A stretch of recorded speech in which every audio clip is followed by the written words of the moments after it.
The following broadcast is intended for mature audiences. These are real people sharing very real, deeply personal experiences.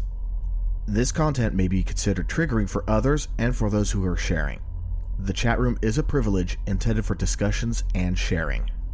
You are not being asked to agree, but you are being asked to stay civil and refrain from personal attacks.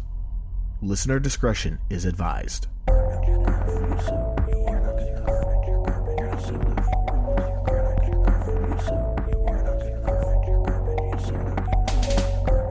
All right, welcome back to Am I Mental, a weekly live podcast where real people share real stories dealing with mental health issues. I'm your host, E, and with us, as always, is our co-host, Bexy. Go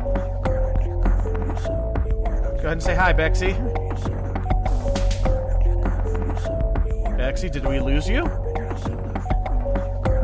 I don't know what happened. Okay, you're there. Okay. So, hello. So, really fast, as we do every beginning of every episode, we got to pay the bills. If you like what you hear from us, share our episodes. Especially go for episodes that you think would impact somebody or resonate with them, or even ones that resonate with you that you can explain. Say, hey, here's why I like this podcast. That will help us to grow, help reach our bigger audience, and maybe help save some more lives. Since we've already have a couple lives under our belt, and hopefully it keeps going. On top of that, if you'd like to help us in other ways, you can also go to amimental.net/donate. Oh, we're getting a weird echo right now. Okay, so either Bexy or our guests might need to get on headphones because we are getting a weird echo. Okay, hold on. Anyway, so as I was saying, there's a number of ways you could donate. Also, we have some merchandise. And I will say that we are $40 away from attaining a goal, which will allow us to do something kind of cool. Not going to say what it is, just letting you guys know that we're that close. Which is really awesome. Yep. And always, shout out to Rachel Conway for General Psychological Services down in the San Diego area. If you need a psychologist, she is definitely the one to go to. I'd use her, except, I'm a personal friend of hers and can't do that. And hopefully we'll get her on next season. But in the meantime, we have our guest, Arielle. Go ahead and introduce. Hi. So why don't you go ahead and introduce yourself and tell us a little bit about what we're going to talk about. Well, my name is Arielle. I'm 32. We're going to talk about chronic pain patient issues. There, with the whole opioid crisis, there's a completely other side that's been completely ignored, and that's chronic pain patients, and even not chronic, even acute and surgical patients too, that have been denied their medications. So a lot are either suffering at home, so we've lost some to either suicide or health complications. So that's kind of the gist, I guess. Yeah, definitely a very important topic. When Bexy came on and started talking about her chronic pain issues and just how many millions of Americans are suffering, it's like with just even chronic pain, including high impact, it's something like 69.4 million Americans or something like that. It depends on the source because it varies from 50 million to even 100 million. So my estimation was kind of conservative, but still somewhere in between. That is still a lot of patients. And I mean, we're talking about numbers that get presidents elected. Let's be honest. Yeah. That's a lot of people. And obviously, we did touch upon the mental health aspects of it. And you were in the chat room and you were talking about, your experiences with it. And I know that you are pretty active with your activism, going out and protesting and being invited to speak in special places and kind of get ignored, apparently. Nah. But I've gone to a lot of, I have gone to protests, and I've talked with a couple politicians. Otherwise, I've mostly gone to events there was a Human Health and Resource Service task force I attended. I wasn't on the task force. I was just in the audience. So I wasn't really in there, but I try to keep up with everything to know what's going on. All right. And if you don't mind, you do have an autoimmune disorder, right? I have multiple autoimmune Right. disorders, and Yeah, I even remember that. supposedly an undiagnosed one that a lot of other multiple doctors have said they thought I had something else too. So did you want to go into detail what you have, or you want to keep that mum? It's up to you. My main issues are actually not my autoimmune disorders. Well, I guess it's kind of hard to say when there's so many, but I would say my main issues are actually my GI issues, which are gastroparesis, abdominal migraines, and chronic pancreatitis. And then I get pain from having blood clots from having a genetic disorder that makes me more prone to them called factor V Leiden. And then the autoimmunes I have are like Bexy, where she has Hashimoto's, and then I have fibro and something else. Wow. So you basically, Yeah. there's those that hit the genetic lottery, and then there's those that just don't get a single number right, and you sound like you're on the other side. It seems like it's mostly from one side of the family too. So Yeah, and normally this is the night I have Bexy mentioned off, but Deverne just popped off with something that I've never heard of either. Never heard of abdominal migraines. Abdominal migraines, yeah. it's actually not super common in adults. It's like more common in children. It's usually only diagnosed in children, and I don't know if that's maybe because adults aren't really considered with it for a lot of GIs, because mine was diagnosed by like this world-renowned GI doctor. It wasn't just some random one. So I would bet there's a lot of people with it that have it and just have never been diagnosed. So what is it? For me, it's just pain, but a lot of people just say it's like a migraine in your stomach, because some people benefit from regular migraine medications for it, but I don't. So, Oh. Yeah, I was reading a little bit about it, and it says that the main symptoms are just recurrent episodes of moderate to severe stomach pain that can last between 1 to 72 hours, and that just sounds excruciating. Nope. and also for me, it's hard to tell which is my gastroparesis and which is that, honestly. Wow. So yeah, but I mean, what we wanted. I mean, wow, we could spend hours talking about everything that you just dropped on us. Yeah. But I think that primarily what we wanted to at least focus on this episode was more about how this war on opioids is impacting the chronic pain patient community, which honestly, even though I knew Bexy before I knew you, I really didn't know anything about chronic pain patients. And then, watching your tweets, you were always doing the hashtags for like CPP and, stuff like that. And I started really kind of tracking it a little bit and realized that this is actually a really serious issue. Yeah, it has a lot. It goes way in depth, more than a lot of people will ever realize. Yeah, I'm sure. Deverne says, I feel bad for you, Arielle. That sounds like a lot of hell to push through. It's like a roller coaster. Sometimes there's good days and bad days.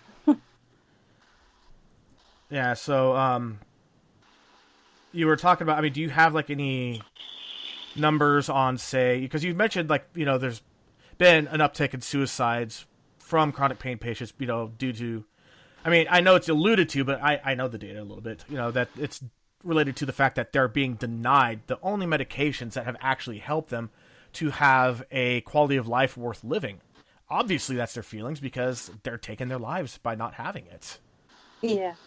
So it's very complicated because obviously there's no like official tracking of it. It's just our community trying to keep track of all the like people we're losing. So there's no like definitive numbers on that, unfortunately, although there is a physician right now, Stephen Cortez, I think is how his name is pronounced, that is doing an official like study on trying to track it better as far as numbers. Good job, Dr. Stephen Cortez, if that's how your name is pronounced. That was the right name, right? Stephen Cortez, if that's how your name is pronounced. Just kidding. Cortez, it's like Cortez. It's like Kerstez, I think. Oh, wow. So, yeah, no, I mean, that's really great that someone is taking it seriously. Yeah. We do have good, like, there are, I would say the large part of the community is patients, but there are a good amount of, like, physicians and people in the medical field trying to help, too. And I'm sure that your community also has allies that are Yeah. pretty active. They're like, I don't have chronic pain, but like I know people that are in chronic pain, and they may not be able to make it to this rally, but I'll make it on their behalf. Stuff like that, I'm sure. Yes, especially caregivers. Oh yeah, I could imagine. Yeah, and plus, even for me, like obviously I'm one, but a lot of my family is too, so it's not just for me. So, in your own life, have you seen like a direct impact with this opioid war?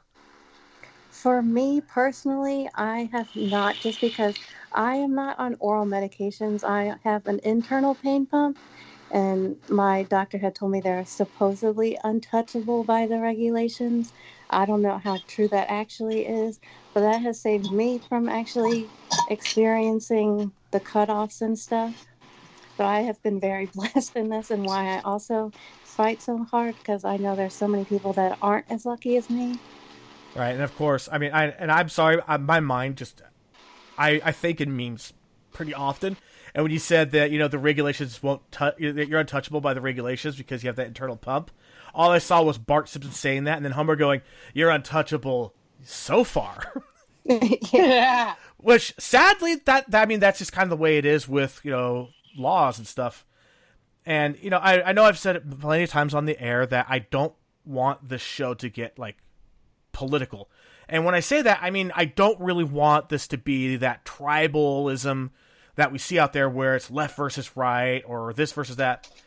But when it comes to an issue where it's both sides of the aisle has apparently waged war against opioids, which puts the chronic pain patients in the crosshairs, there's not sides really. There's the patients, exactly, and then there's Washington.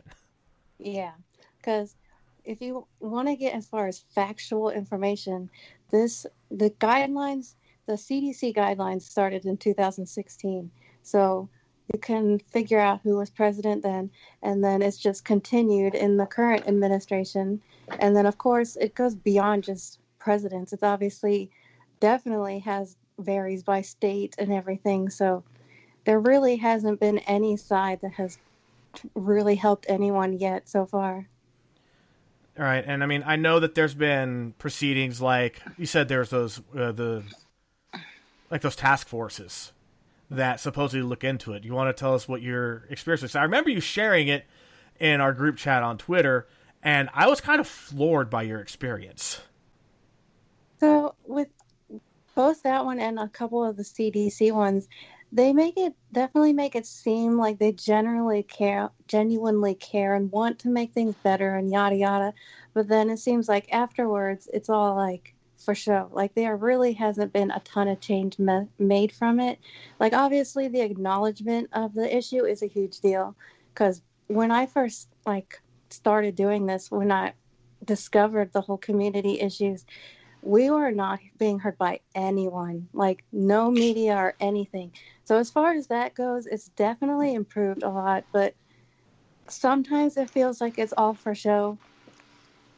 Yeah. And the Health and Human Services one seemed like the most promising, because they were sending out their recommendations. Trying to think of what exactly it was called. It was a whole list of recommendations on what they said. And they did include opioids, but they pushed other things a lot harder. So it was more this what's the word? Last resort kind of thing, which yes, in some ways it should be a last resort, but it shouldn't be made so hard as a last resort to do. It shouldn't be jumping through a gazillion hoops just to be able to do it. Right. That's kind of what DeVern just said. He said one of my favorite musicians, Tom Petty, died from opioid overdose. But just because people can overdose, I don't think that people should have to lose their ability to have access to what they need. Right. And I'm pretty sure he had chronic pain. You could see him with his hip issues and stuff. Yeah, right. I mean, And also, like Prince, he also t- spoke about having issues and why he was taking them. Yes, he did. I remember that. And I know that one of the issues that keeps coming up too, because I had an uncle who had serious back issues. He worked for a volunteer fire department, and he got injured. I don't know the exact details, but it involved a hose and stairs, so you know it didn't go well. He went through a fusion. He got a titanium cage around his spine. He had cadaver bones, hip bones put in. He went through a number of major surgeries, and one thing that seemed to happen to him, and I've heard it from others, is that the more painkillers that you use, the more sensitive you tend to become to pain. It's almost counterproductive or counterintuitive. Would you agree with that? I think it definitely depends on the person, because there's a lot of things that can vary for that. Like there's the whole idea of hyperalgesia. I don't know how to say hyperalgesia, that is not like significantly proven in a lot of people. It's more of a theory kind of thing. But there's also a kind of unspoken thing about that a lot of physicians don't even like talk about or try to do, is that a lot of people respond differently to different medications. So what can be really good for someone can actually be harmful for another. And there's genetic testing to find out which medications your body responds best to, but they're not covered by insurances. Yeah. So most people don't get them done. Or even if they are covered, they're like $500 or more. Yeah, I was gonna say genetic testing is not cheap. It's come down in price. I mean, $500 or more is not as bad as it was just like even just a few years ago. It was like $1,500, $2,000. Yeah, it's generally still pretty out of like reach for a lot of people, because that's just if insurance covers it, and that's very rare. Right, and I would think, again, I'm not an expert in the field. I don't work in insurance, but I mean, obviously, insurance, it's a for-profit thing. We all know this. Yeah. So it behoove them to do a study to find out if the genetic testing can help actually reduce costs based on being able to get a better idea of what meds work. So that way you're not just, okay, we're going to prescribe you a month of, this med. You take like a week's worth and you're like, this is not working for me. Well, you can't return the meds. They're just waste. Right. And, that's expensive. Sometimes I've wondered, though, like, there's that side of the insurance aspect, but then there's ways that, like, a lot of places or people wouldn't want to cover it because they're also benefiting from making money, like having all these medications and stuff. Right, and that's just, you see, that's where, our celebrity friends' political party would be really nice, because then we'd get more transparency in that, at the very least. But as it is right now, I mean, we'd have to launch investigations to find out, what's going on. Are there kickbacks, blah, blah, blah. But that's a totally different conversation. But yeah, no, I mean, I was going somewhere with this. Sorry, I didn't get a lot of sleep last night. Well, I will say, as far as like insurance companies, they have definitely also played a big part in this, because they're also essentially playing doctor and trying to say, oh, this person doesn't need this medication, or this person only needs a certain amount of medication, even though they still definitely need more than that, or whatever. And honestly, at that point, it's like, you're the insurance company, you're not the doctor. Exactly. This is not your patient. Yeah. You don't get to make that decision. That's really the main, like, really hindsight issue of this, is so many people, politicians, like government agencies, everything playing doctor, essentially. There's actually a meme of a patient with the doctor like looking through the eye thing into his ear, and then there's a person in the middle of it, and there's like written over, it's like CDC, DEA, insurance companies. I've seen that one.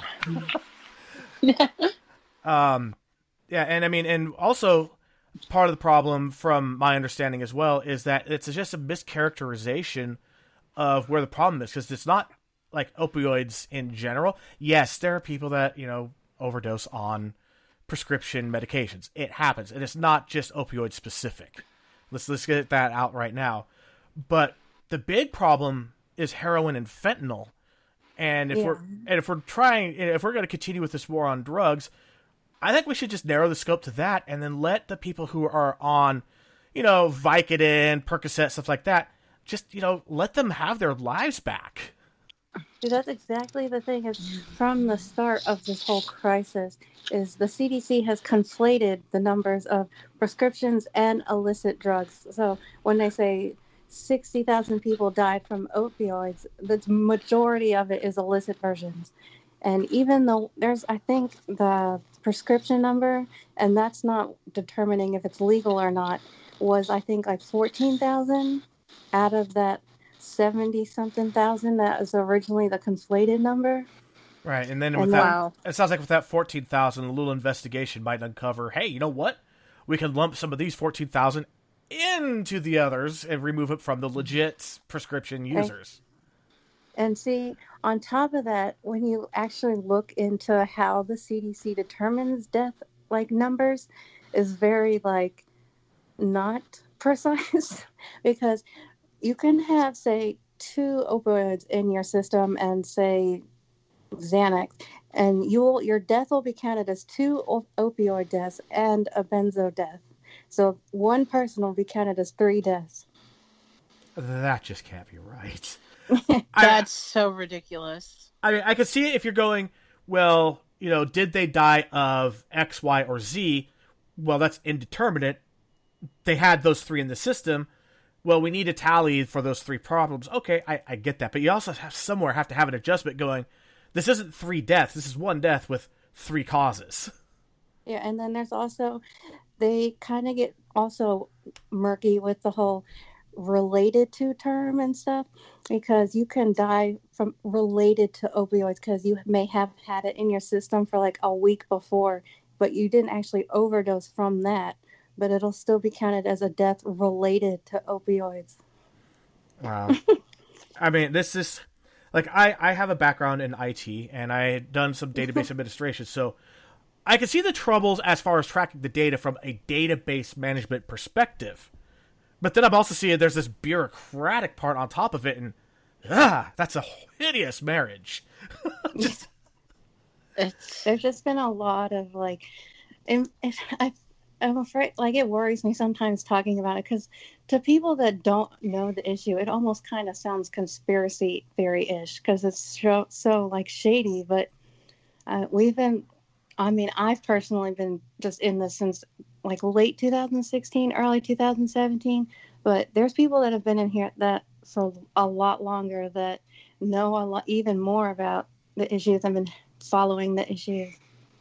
Right, yeah, and that's just about any community. Once you jump in, there's that depth of knowledge that you just don't have, that you have to learn. Yeah. It's like me, I'm a jack of all trades. I know a little bit about a lot of things. I would say if it comes to the Dunning-Kruger effect, in most aspects of my life, I'm peak Mount Stupid. But at least I'm aware I'm peak Mount Stupid. And I know that I don't know how much I don't know, so I could try to temper that. But even then, just because you're on Mount Stupid, you're going to say stupid shit. I agree. I admit it. I say stupid shit. I get corrected all the time. And that's fine. I learn better. I start going down that slope of despair and going into the valley of enlightenment. And I hope that people out there actually know what the Dunning-Kruger effect is. It's a pretty cool little chart, and I love the fact that they actually named some of the stuff, too. I know, I've definitely heard it a lot in political stuff. Don't want to get into that. Yeah, well, a lot of that, too, the real problem when it comes to the whole accusations of Dunning-Kruger effect is that even people who are suffering it will accuse experts of suffering Dunning-Kruger effect. A prime example was this one person was talking about how they're concerned about how the atmospheric and oceanic changes over time is impacting the weather patterns across the globe, and how it's changing where the rains are, where the heat waves are, where the cold snaps are, and it's affecting things like crops, migration patterns, stuff like that. And this person jumps in and says, stop believing, all the conspiracies. That's not really all that bad. You need to go get an education. And they fired back, I have a PhD in these fields. I kind of think more education would be a little overkill. I feel like online people think they're smarter than they are sometimes too. I think it's that veil of the feeling of anonymity. Yeah. If only everybody knew how not anonymous you actually are.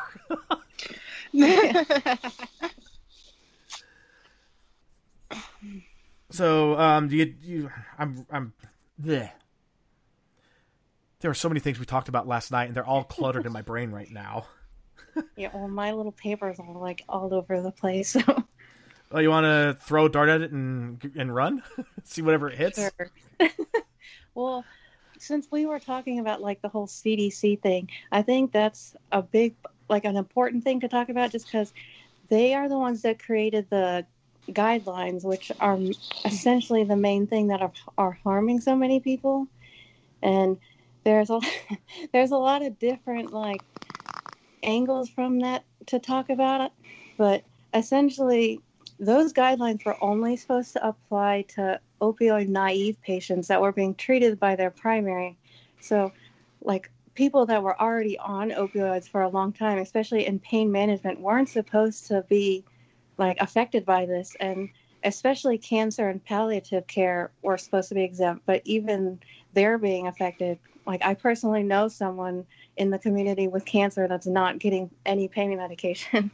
Oh, that's just... I'm sorry, I don't have another word for it. That's evil. It is. It's evil. It's cruel. It's inhumane. There's even been terminal patients that have been denied because of the fear of addiction. But they're terminal. I mean, come on. It makes no sense. Well, you're gonna die anyway, but we don't want you dying, from an overdose. What? It's so ridiculous. Because in one aspect, I can understand some doctors are essentially being forced to follow these guidelines because their DEA is treating them as hard limits, essentially, and rating doctors just for treating people. So a lot of doctors are legitimately concerned for their license, and appropriately so, because there have been plenty of like doctors in our community that speak out that have been raided and shut down. So, but on the other side, it just seems like there's some that are just looking for an excuse to stop the medication so they don't have to worry about like the hoops they have to jump through anymore, and it's easier for them. And this just goes back to that old Ronald Reagan quote: "Nothing more frightening than hearing we're from the government and we're here to help." Yeah. Because I mean, this is exactly what it is. The intentions were well intended. I'm not going to lie and say they weren't, but the consequences have been anything but. I mean, can they even point to hard numbers on how many people have been saved due to these programs? See, that's exactly also, they focus too much on, prescription numbers have gone down, and they don't even take into consideration what has happened because of those. Well, and yet, prescription numbers went down because you freaking forced it. Exactly. That's the only thing they focus on. They don't even care or try to, figure out, anything that's happening because of it. That's kind of like what Jimmy Fallon said. Now, I'm not a fan of Jimmy Fallon, but this was a brilliant line. Back when the Obamacare was implemented, he's like, so they bragged about having record number of people signing up. It's amazing what happens when you keep pushing back the deadline and tell everybody we're going to fine you or, punish you if you don't sign up. Yeah. It's like right along those lines there. Again, the government, well-intended, but, And I'm not saying that's normal for all government, but I will say the DEA, that is high on my list for agencies that have got to go. Yeah, I actually had made a whole long thread on Twitter about all the things they've done over the years. I mean, the DEA isn't even afraid to go ahead and set up a sting to get Grandma because she's picking up her medication for her replaced hip. Because sorry, what? I don't know, because the DEA will come to a pharmacist and go, look, your pharmacy prescribes more opioids than all your neighbors, and you need to get this down or we're going to bust you.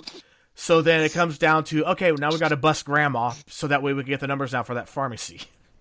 Yeah, and they don't even take into consideration like who they're seeing, because in some instances there's pharmacies that take on a lot of like high impact patients all together, or ones that are specifically sent from a specific doctor. So Right, and it's not like, like any other part of just being human, it's not like the chronic pain patients are, homogeneously integrated into into our nation. You're going to have pockets where there's going to be more and areas where there's going to be less, just like everything. So, of course, you're going to have some pharmacies that will be impacted more. And even more so because, especially now, there's people that have always had to travel for any kind of medical care, but including pain care. So they see someone that has traveled to a different state and they're like, oh, that's definitely, they're diverting medications or whatever. Really? Let's prove it instead of speculating. And let's prove it without being invasive. You guys have the intelligence. You can do it. There is, I don't know who found it, but there was data that said the prescribing rates don't correlate to overdose rates. Right, and I mean, and there's that whole thing about correlation isn't causation, but there's also the other half of that to take into account that a lot of people, just dismiss outright, which is when you have a causal relationship, the correlation should be predictable. Yeah. And when you have no correlation at all, what the hell are you doing? Honestly, this whole time it just feels like a lot of politicians have put these regulations out and stuff to appear like they're doing something, even though they're not even helping people with addiction anyways. Yeah, it's all optics. Yeah, DeVerne says, our country is so fucked up in how we handle medical anything. The way we treat doctors that care and doctors that are soulless is flipped the wrong way. It's not about getting people hooked on street drugs. It's about trying to help people. Exactly. Yeah. And I mean, when you're dealing with addictive, substances like opioids, there is going to be a number of people that will definitely become addicted. There's some people that are just kind of predisposed. Predisposition, whatever. Sorry, I'm tired. For that, like, I know I have an addictive personality, and it's really easy for me to get addicted to things, which is why I'm extra careful about stuff. And I'm also highly sensitive to medication, so I mean, it's like I go to the dentist to get a shot of Novocaine, for like a deep cleaning, under the gum lines. And they're like, oh yeah, you'll be numb for about 3 or 4 hours. I'm still numb at dinner time. And I got the shot at like 8 a.m. I'm highly sensitive. Yeah. So, yeah. One also thing is regarding like you said, there will be a small percent that become addicted, but from multiple studies, the addiction rate is actually, well, depending on the study, the highest is about 4%, and then it generally goes less than 1%. And even the government's own data agrees, because they say roughly 2 million people are addicted, which, yes, is a lot of people, but in the whole of things, it's not. Right. Okay, 2 million people off of just the pain patients alone. It's a decent percent. That's about 4%, depending on the numbers that you use. But you also have to consider surgery. You have to consider people who broke a bone or whatever else. Just one of the studies is acute patients that have not ever taken opioids. Really? So it's not just studies on chronic pain patients. Yeah. Okay, that's awesome. I was just trying to put it in kind of perspective that, that 2 million, if it was just the chronic pain patients alone, that's a big number. But that would be completely dishonest because it's more than that. Yeah. It's broader than that. As you pointed out, there are studies even that were not the acute pain. Medical terminology. That's always fun to throw around. Yeah. But one also thing, like, with people that do become addicted to, like, prescriptions, like medications, they majority don't get them legally. Exactly. Yeah, that's really true. I know that there are places that the the selling of prescriptions is a real problem, and it's preventing people who actually need the medication from getting what they need. And do you know how easy it was when I lived in San Diego to just cross over to Mexico and get what you want? Mm-hmm. Of course, then there's the quality issues. You really don't know what you're getting. Just because it says it's a Percocet. What? Doesn't Mexico have codeine over the counter? I don't know. I think I've heard that somewhere. I've heard that. But you know what? Well, you know what? I'm not sure. You know what? Here's what you got to do. All the chronic pain patients, just move to Oregon. Oh. It's legal there. Just don't use a plastic straw. No. When you mention Oregon, actually, they have been one of the worst states for chronic pain patients on pain medications, because both previously they wanted to force every single patient off of, force taper every patient, every one of them. That's horrible. But they had halted it because of a lot of obvious backlash to it. But it seems like they're still trying to push it in other ways. And it makes literally no sense when they're decriminalizing drugs. Right. Yeah, because I'm sitting here, I'm looking at they've just made it so cocaine, methamphetamine, and heroin are now, possession is legal. Okay, well, heroin. Heroin is an opioid. If you move to Oregon, don't get in trouble. It's like, oh, I'm not going to go get a prescription. I'm just going to go down to the store and buy some heroin. I know it's not there yet, but now that it's been legalized, it's only a matter of time before you get those dispensaries popping up. Well, it's not legalized. It's just decriminalized. Right. Still, it's a step. Yeah. Oh, hey, you can also get LSD and oxycodone. Well, unless it actually became legalized, you're still essentially using the black market, which is very dangerous right now with illicit fentanyl. So. Oh yeah, especially with how powerful fentanyl is. I mean, I've seen the infographics going, this much heroin is lethal, and it's this little itty bitty bit fentanyl. I'm like, wait a minute. Then how in the hell do you measure it and not overdose? Well, I think some of that is also just fear mongering, because obviously different people respond differently. Yeah.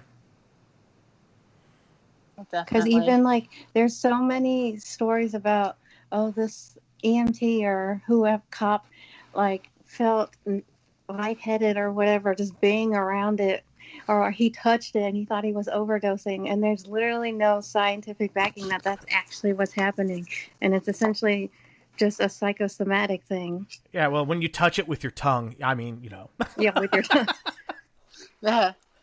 There's actually a video of a harm reduction advocate holding it in his hand, so you can prove it doesn't absorb through your hand. It's not like a patch; it's just powder. Hey, Bexy, we got a comment. Yes, we have a comment from Ashley. It says, "Kind of reminds me of welfare. The concerns about abuse of the system invalidates those that absolutely need and use those resources appropriately." A valid point. Very valid point. Is that my best friend, Ashley? One of my best friends. She says, Ashley also says, abuse will happen. It comes with the territory. It doesn't mean those supports shouldn't exist. Exactly. Yeah. That's exactly right.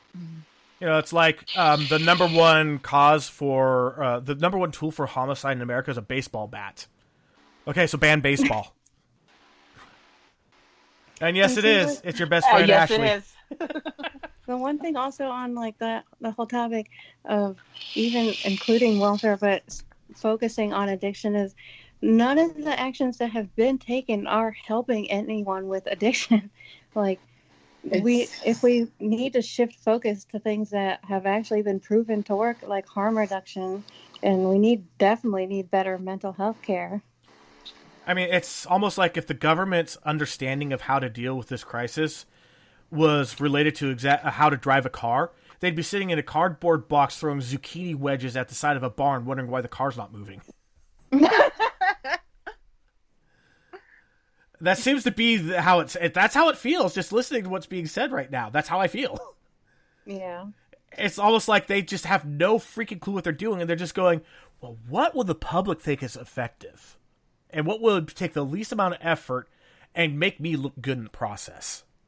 That's definitely how it feels with the politicians themselves. But as far as like the people that wrote the guidelines, I think it feels a lot deeper and like more shady than this. Because there's a group that essentially wrote it called PROP, which stands for Physicians. What is it? I've been so used to like using the made up names against it. It's like Physicians for Responsible Opioid Prescribing, I think, which sounds fine, but that's literally not what they're doing. I mean, literally, how many government agencies or NGOs have that really awesome sounding name, but they don't do anything like what they sound like? But they actually petitioned the FDA first to do the guidelines, and they denied them because there was no scientific backing to them. Because, like, for example, in the guidelines, there's a morphine milligram equivalent as, like, what dosage you shouldn't go over. But they agreed that there's no, like, backing to why this one specific number should be the ceiling effect, and it doesn't take into consideration like individualized care and metabolism and all that jazz. Wow. There's just I feel like she has this wealth of knowledge that I wasn't even aware of. There's so much that's just hard to remember. She's dropping bombs left and right, and my mind is like blown by this. I know, same. And I mean, at the same time, we got to, just as a general precaution and everything, we got to kind of also, watch out for individual bias. But so far, I mean, as far as I can tell, it sounds legit. And you always catch yourself. I'll go for it. What anything I say, I can give you a multitude of links for. I have literally thousands of links saved. Fantastic. See, and that's awesome. Amazing. And the fact that you also catch yourself, you're like, oh, well, I have these derogatory names that I tend to use. The fact that you stop yourself and admit that shows that you are self-aware of your own bias, and you're trying to keep this as, level and even keel as you can. And that's awesome. I commend you for that. In this day and age, too many people don't do that. They're just like, well, this is how I feel, so it's the truth. Well, I mean, one of the names is Physicians Responsible for Opioid Prohibition. Actually feels kind of accurate. I'd have to research it more, but based on what you're saying, it sounds like. Yeah. Not completely, obviously, but anyway, one of the things What is also... that noise? I'm not sure. Oh, it's gone now. One of the things also with the guidelines is there was a lot of, like, they tried to essentially pass it through very secretively, and they got called out for it, so they did an open comment period for a very short time. And people were trying to find out who are these people, like, responsible for these things, because they were very secretive about everything. They didn't say they're a group that is actually connected to the Steve Rumler Hope Network, I think it is, which is what is it? Not fundraiser, but what is the word for it? Are they like an advocacy group? Yes, but like donations and stuff. Oh, like a PAC? Sort of, I guess. But the person that runs it is his son overdosed. So his whole goal behind everything is because my son overdosed, everybody else that is sort of essentially suffer. But anyways, that's not even it. That's not what I was trying to initially even go for. That Congress was actually looking into the group and everything, and they were forewarned that there would be negative consequences, that they forewarned this exact thing would actually happen. And even a different group within the CDC called SPIDER, I'm not sure what it stands for, but they were talking about corruption within the CDC. Wow. So they're kind of like a watchdog. Yeah, they kind of spoke out about it, sort of more like whistleblowers. Wow. Yeah, no, I mean, if they're trying, like, I'm sorry, no good has ever come out of a backroom deal that I've ever seen. And trying to do it, trying to make it sneaky, stealthy, slide it underneath everybody's nose, that's a backroom deal. That I don't see any good coming from that. Definitely not. And there's one point that I made last night that I think that you guys really liked, and I wanted to bring it up again. It's like, one of the things that you guys, deal with as chronic pain patients is that there is a level of people that judge you and, go like you don't look like you're in pain kind of stuff. And I remember that I was like, kind of saying it's like for like people like me, I don't have chronic pain physically. I have chronic emotional and mental pain. And I'm sure that anyone else that has a mental health issue can relate to that and go, okay, my pain is invisible, just like yours. Yeah. Especially not even just like the whole physical aspect, even like really stupid stuff like, oh, you're too young to have pain or whatever. Oh, that's the worst. Or, I'm sorry. It's okay. Go ahead. I was just going to say, I mainly started getting issues when I was 15. So, and I was also what I call a hot topic kid. So I was like the piercings and like the baggy pants and stuff. And I got treated like crap for both of those things, for being young, for looking different, and I guess essentially looking like what they think a drug addict would look like. Yeah. I'm sorry. So ridiculous. There's been some pretty high-profile drug addicts in the news lately, and they don't look like that either. Yeah, there's no like look of what someone has. Like your genetic doesn't like. Oh, this person has 3 eyeballs, so he must be. You damn 3 eyeball people. Like it's not something obvious, is what I meant. Okay, that's getting added to the lighter side. My favorite thing that I heard from, actually not my favorite, it's Sark Mark, was, well, it's just because you're fat, honey. Oh God. Yeah. If you'd lose weight, you wouldn't hurt. And I know several different people now that have the same issues that I do, that they have either an autoimmune disease or 2, or they have the same autoimmune disease that I have, and every one of them has struggles, and it's not, they're not necessarily overweight or anything, and they still have pain. So I never understood how, yes, I realize that carrying more weight means more stress on joints and things like that. And of course, some pain is going to ease off, but the chronic pain isn't going to go anywhere just because I'm smaller. And one thing I've noticed lately is that, Hashimoto's and you'll know better than me since it's what you have and you're in that community, just from my own outside observation, is that if you have Hashimoto's, you're pretty likely to get overweight and have on a diet of iceberg lettuce and water. Yep. There was actually one time for me, I gained 60 pounds in like 6 months, and I had because I had a huge goiter on my neck, and it was like the size of a baseball. Oof. So, I'm a little bit scared of that. I haven't had any signs of that happening, but I have noticed that there are days where I will just lose my voice. It just I can't speak above a whisper.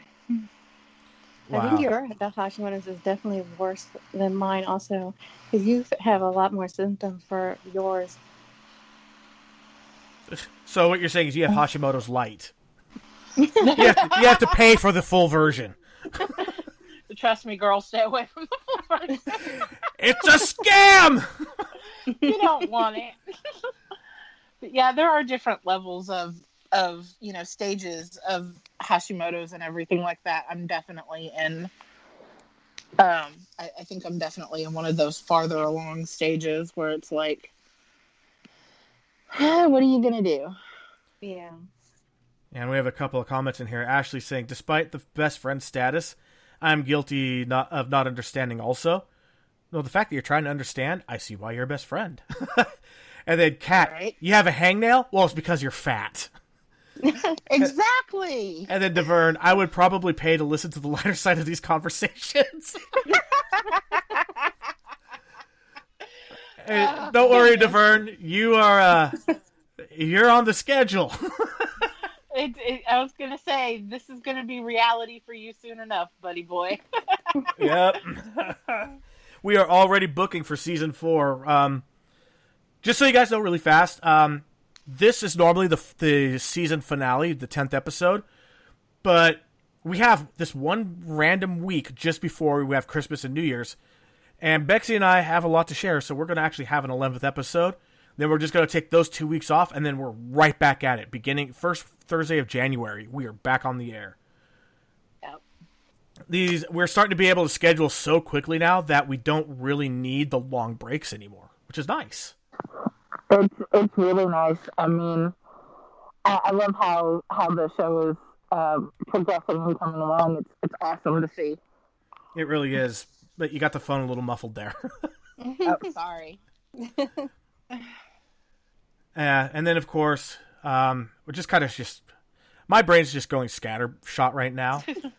But, and actually, I thought of this question last night, and I wanted to ask because, as you guys know, I have seasonal affective disorder. And right now, there's a big storm front coming in off the California coast. There's areas that they're expecting 11 days of snow. So when I say a big storm front, I mean, this thing's massive. And I'm already feeling the effects of the barometer dropping, and it's causing my anxiety and my depression to actually grow. Like, by the hour, I can feel it right now, because it's supposed to come rolling in tonight. And even had I not known that, I still get that whole thing like in January or February. It's like, I'll go outside and I'll be like, God, I suddenly want to kill myself. Look at the weather. Oh, it's going to rain in an hour. Oh, okay, that makes sense.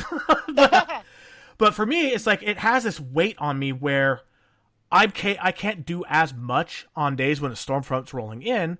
And I was wondering, because you guys have the whole spoon theory, which, if I remember correctly, summing it up briefly, is you wake up, you have X number of spoons for the day that you can use. You might use 1 spoon to get out of bed and get dressed. You might use 2 spoons to go and cook breakfast for you and your family.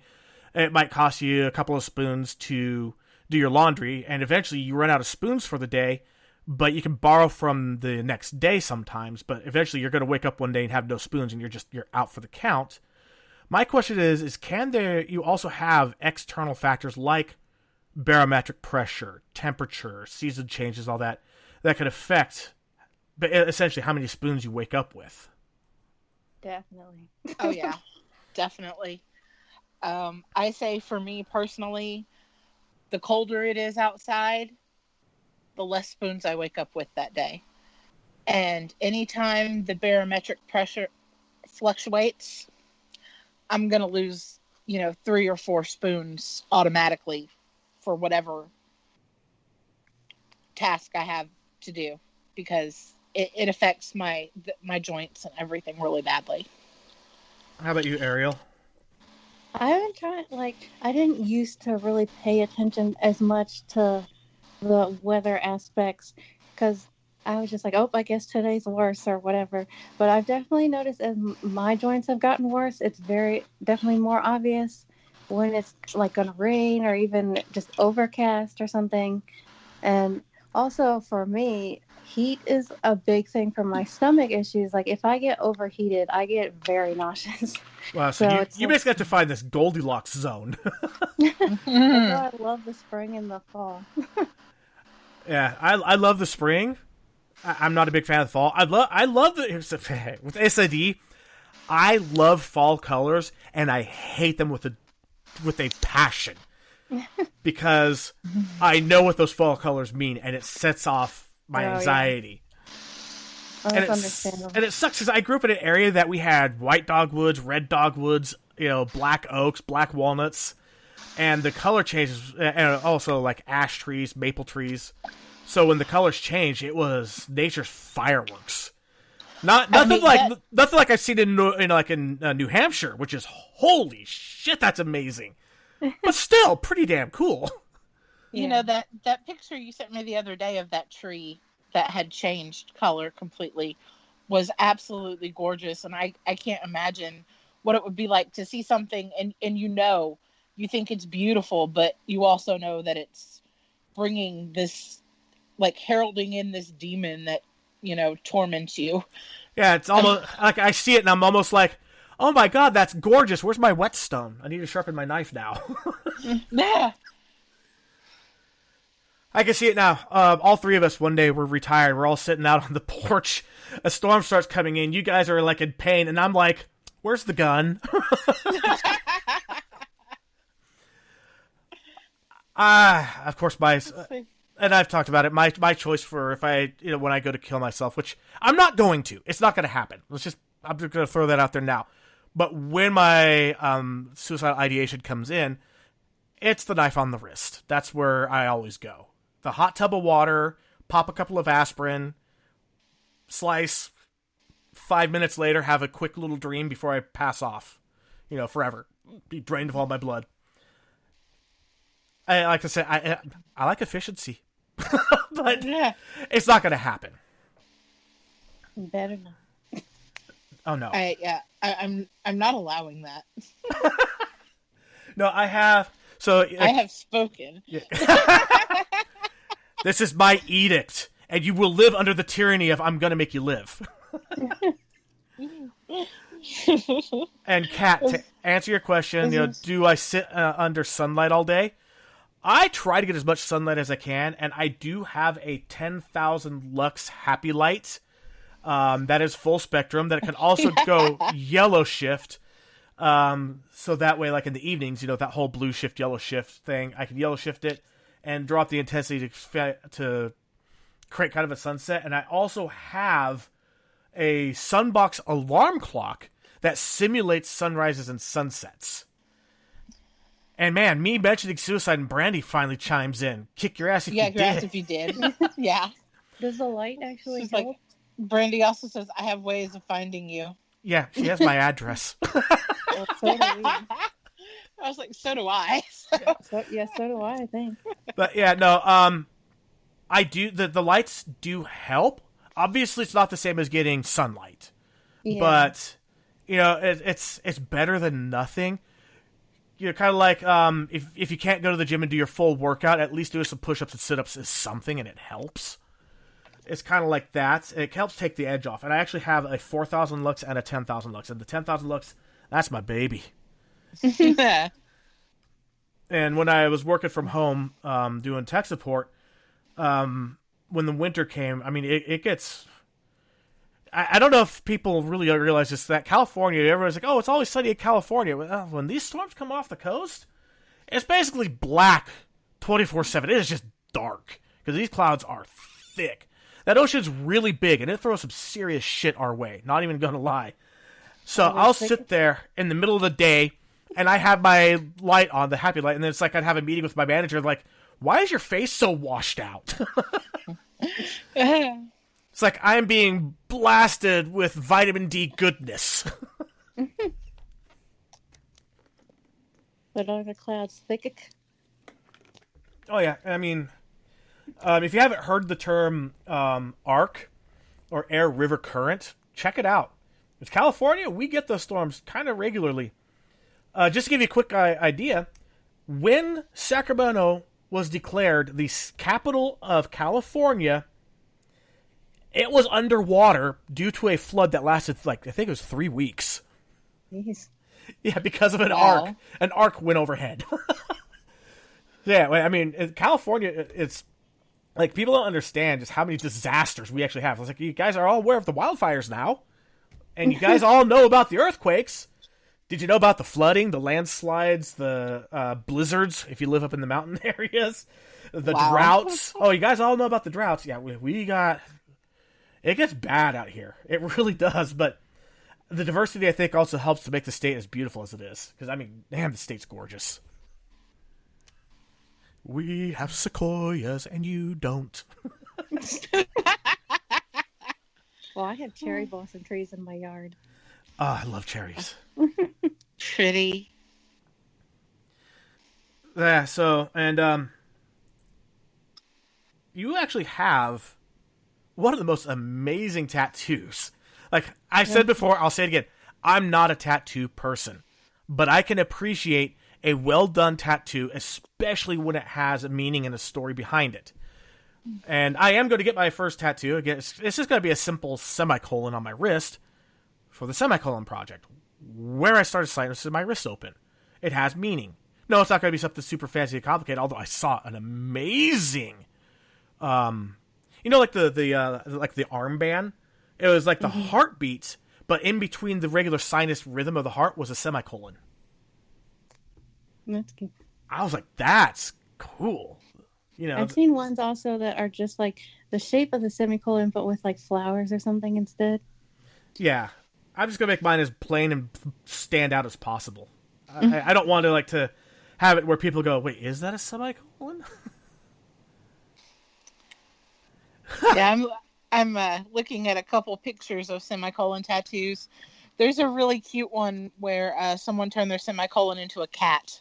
Oh my god. Okay, that's awesome. That would be me.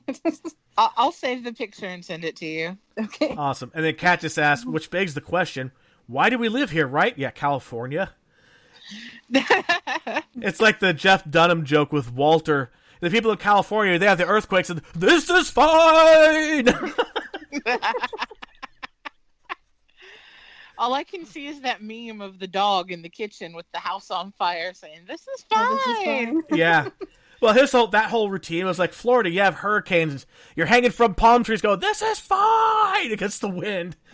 And then like Oklahoma, you have tornadoes and you're all in this shelter trying to keep the door from being ripped open by the tornado overhead. This is fine. And then, of course, like the Mississippi River Valley, it's all the floods. You're sitting on your rooftop. This is fine. And then California with the earthquakes, just rattling around. This is fine. For the most part, Virginia actually has, I guess, it pretty good because we don't usually get a whole lot of bad things. Yeah, I don't really know a lot about Virginia as far as the climate goes. We've had like hurricanes, but usually they're not super bad. And we've had tornadoes, but also they're usually not bad. And we get blizzards like once in a blue moon. Yeah, actually, California, odd thing, as far as vortex wind patterns go, California has more vortex wind patterns than anywhere else in the world. But we don't have like a lot of tornadoes. And when we do get tornadoes, they're ropes. They're tornadoes on vacation. They're just here visiting. And then they go to Oklahoma and then they're like, okay, it's time to put the work in. I mean, I live in Texas, so we get tornadoes on one end and hurricanes on the other. The sandwich. Yes. And then you have tarantulas. Well, yes, we do. Yeah, but tarantulas are cool. If you don't harass them, they won't harass you. Them being in my presence is a harassment. No, Texas. Actually, we have Robert E. Lee. Texas, though, you guys have the brown recluse. As a matter of fact, Texas has 3 different species of brown spiders, but predominantly the brown recluse. Yeah, and the tarantulas, I see them occasionally in my yard. They're pretty chill if you just leave them be. Devern, we're gonna have fight. We're gonna have words, man. Uh-oh. Gonna throw hands. A spider's existence is harassment. Oh, that's what I said. That's what you I should said. not. Yeah, no. We're gonna have hands. Being in my existence is a harassment. There are so many spider species that are so beneficial that you honestly should encourage them in and around your house because they'll keep the real pests down. Mosquitoes, ticks, cockroaches, fleas, hornets, wasps, stuff like that.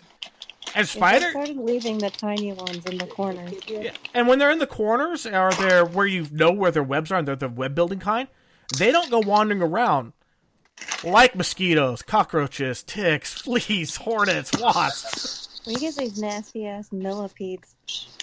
They're like really big and have 1,000,000 legs. And millipedes aren't so bad. It's the centipedes got to watch for. Actually, I think the ones we have are centipedes because our other friend gets millipedes, and they're definitely not as big as the ones that we've got. I mean, millipedes could get absolutely massive, but their legs are so close together, and the legs go straight down, where centipedes, their legs go out. Oh, yep, then it must be centipedes. Yeah, and centipedes have Brandy. the modified front legs that are actually venomous. Yeah. Anyway, you were saying? Brandy says I have like 3 daddy long legs in my office. I love daddy long legs. My office, my entire ceiling was just a community web of solar spiders, aka daddy long legs. I had no problems. Every once in a while, a bee would get in my office. I was like, "Yeah, you're screwed, bee."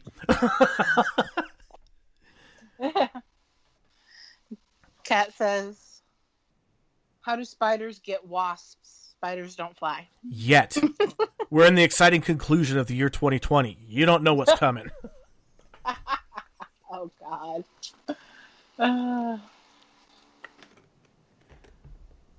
So, is there anything else that you wanted to talk about? I wanted to make sure to specify about like the importance between determining between addiction and dependence, because that's like a big thing that even a lot of people don't even know there's a difference, that they act on actually 2 different parts of the brain and they have different symptoms. Like anybody that's addicted will be dependent, but you can be just dependent, because dependence just means your body has become physically used to having something. And that's not like a pain medication only thing. That's a lot of medications, even caffeine and sugar. As I hold So up my people- big ass jug of iced tea. Caffeine, you say? No, really? People think withdrawals means addiction, which is not true. Like, yes, people with addiction go through withdrawals, but so does anybody on a lot of medications. I mean, even if you... It's true. And anyone that's ever been on, like, any kind of, psychotherapy med that has run out by mistake... Oh, There's yeah! way worse to me. Oh, yeah. My goodness. That's horrible. It's like I'll be like walking around the house. I'm like, God, everything sucks today. I hate everything, and my mind's racing. Oh God, I forgot my meds today. Yeah. I think that those kind of medications are way worse than like pain medications to come off of. Oh, I'm sure. It's like pain medications. Yeah, you're gonna, from my understanding, you'll feel pain. You may get nauseous. You may throw up a bunch. But like, Well, you you're can like not go. That's like if you go cold turkey, you can go down like slowly, so you can not really experience any symptoms early. right, and that's the same with even psychotherapeutic meds. As long as you wean yourself, cold turkey is really, really dangerous. Jesus, Yeah. Especially with like an antidepressant. If you cold turkey an antidepressant, the backlash could be worse than your original depression. And if you were already suicidal before, you might go through with it if you could get yourself the energy to do it.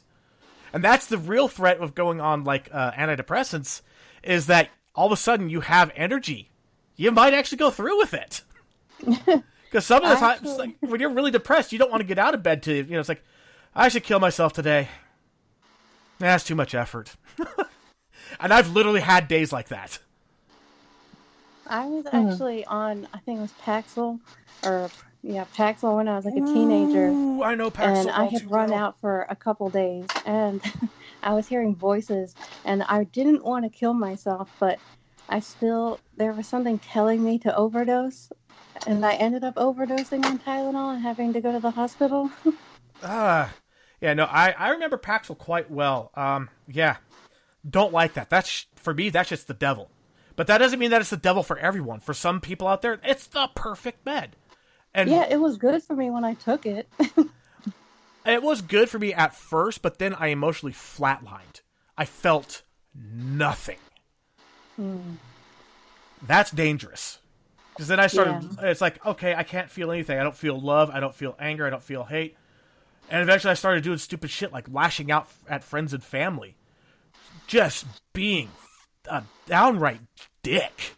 Saying just like the meanest things I could think of just so I could get them to react against me and see if I could feel anything. Yeah. Yeah. I'm glad I'm not on Paxil anymore. Yeah. It sounds like it.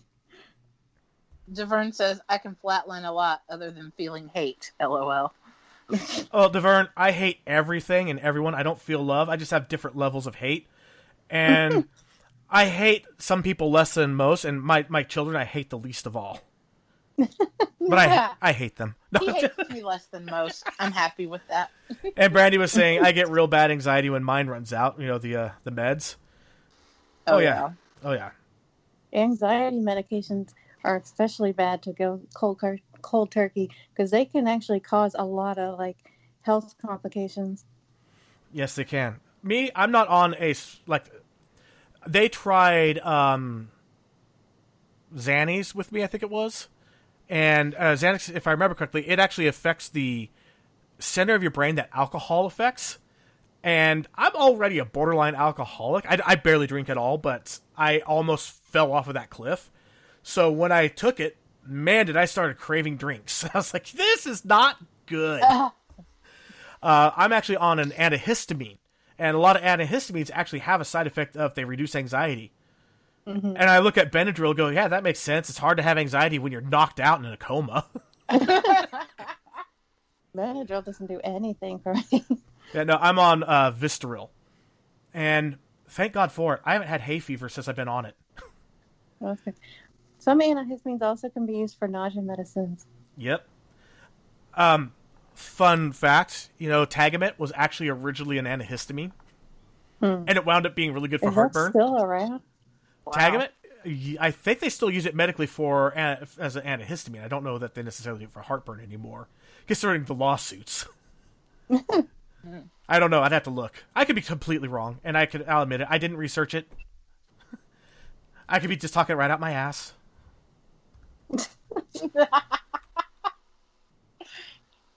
Oh no, you're laughing. What happened? What'd I miss? No, I'm laughing at you talking out your ass. Yeah. Sorry. Gee, I've never done that before or been accused of it. Oh no, never, not you. No. I'm infallible, asterisk. Well. Okay, I'm looking at that tattoo. That is cute. That's a little kitty. It is a little kitty. I don't know that I would do a kitty, but... Well, no, but I thought Arielle when I saw it, honestly. Yeah. It's a cute little kitty. Yeah, and you have that awesome spoon tattoo on your forearm. The one that has made people grab my arm to ask if it's 3D. Devern, your new Twitter name is infallible asterisk. That's all right. In my be on Twitter. In my Discord for a game that I played, that a guild that I run, my name right now is Disappointed COVID Rug. So. Oh God. Yes, there is a story behind that.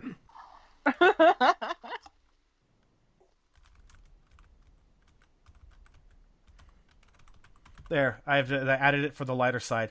I am infallible asterisk. Obviously going to weed through some of these and go, is that really funny or not? Was it just caught up in the moment and you had to be there? Devern says, why is the rug so disappointed? I don't even remember why I took on the name Disappointed Rug. I know it had to do with Mr. Blonde in the guild. He's always saying something, and I'll be like, okay.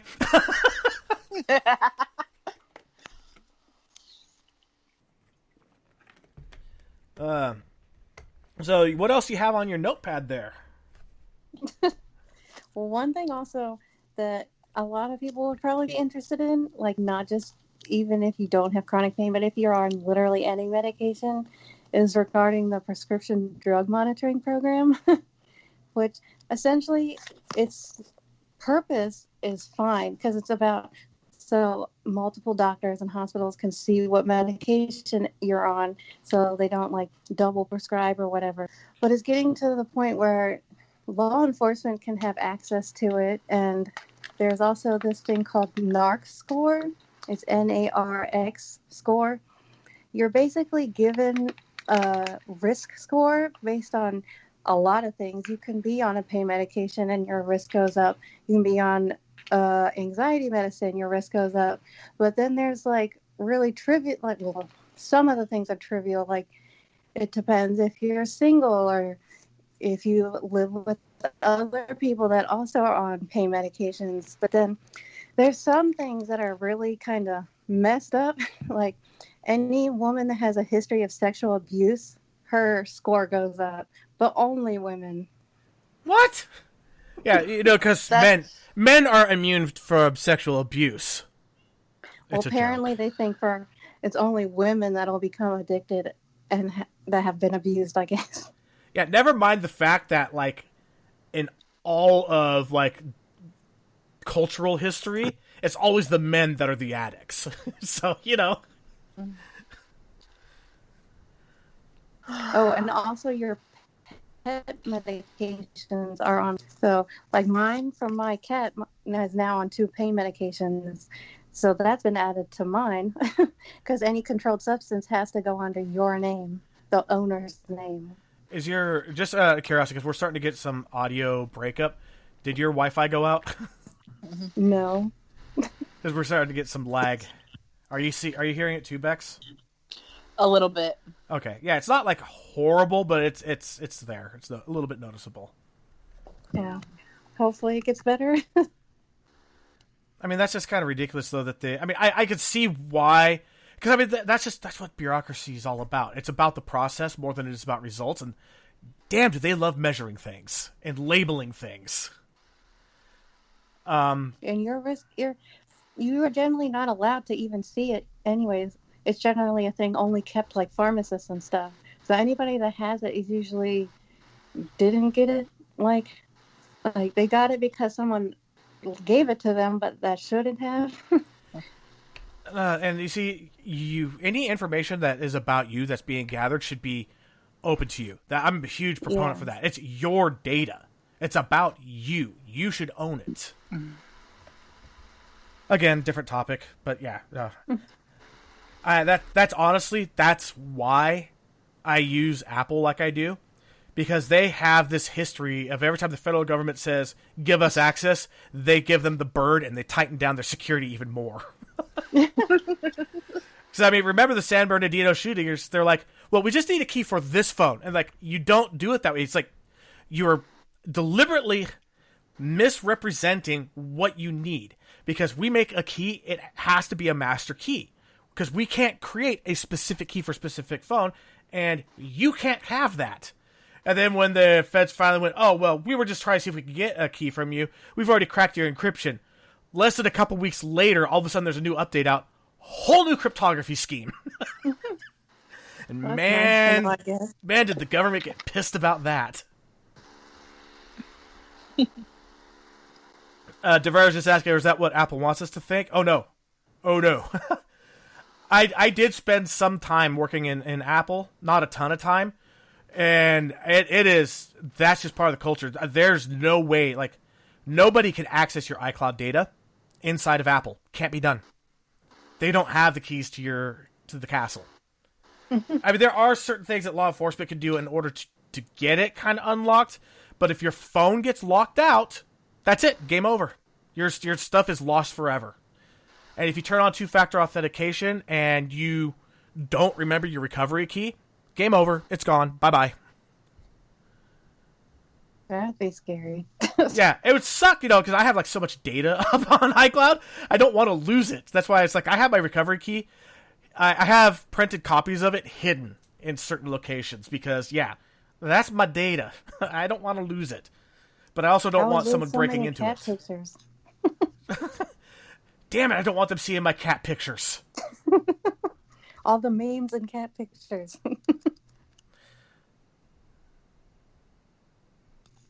All right, so what else is on your list? Because I want to see. Let's power through this thing. I don't think there's a whole lot left, but one thing that's interesting is Germany has essentially also said they have an opioid crisis, and hold on, let me reread this. Okay, backtrack.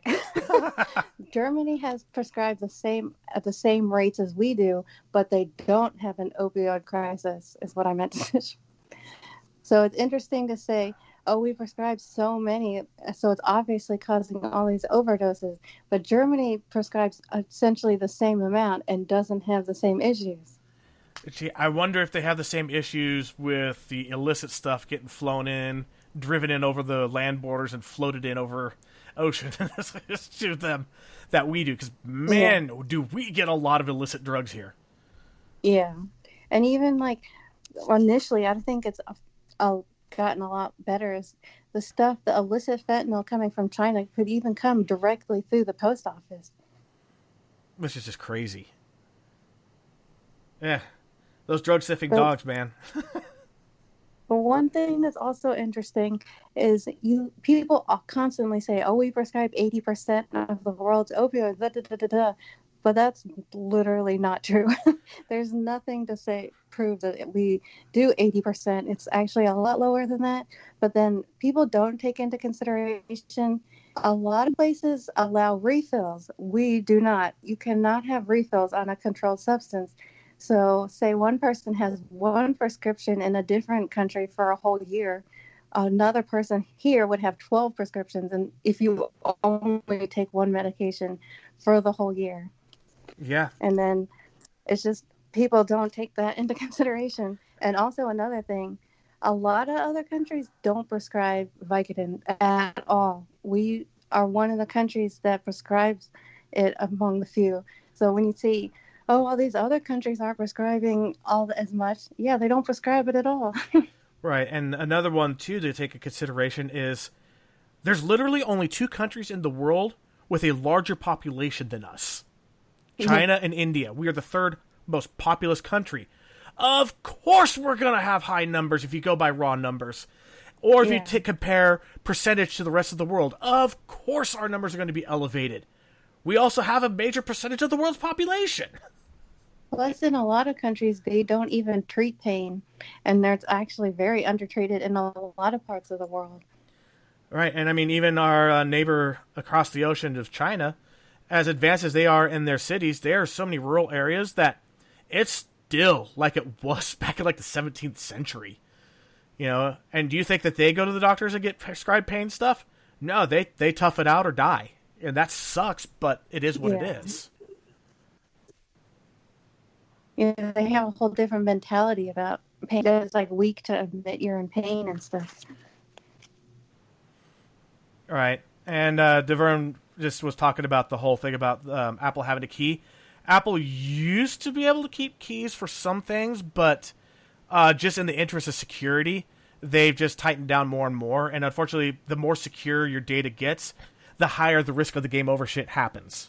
But that's why you should be responsible for your own backup, your own recovery keys, and stuff like that. They put the onus on you. And they're not the only company that does that. There's a lot of other companies that do that. They just happen to be the big one that's like the flagship for that.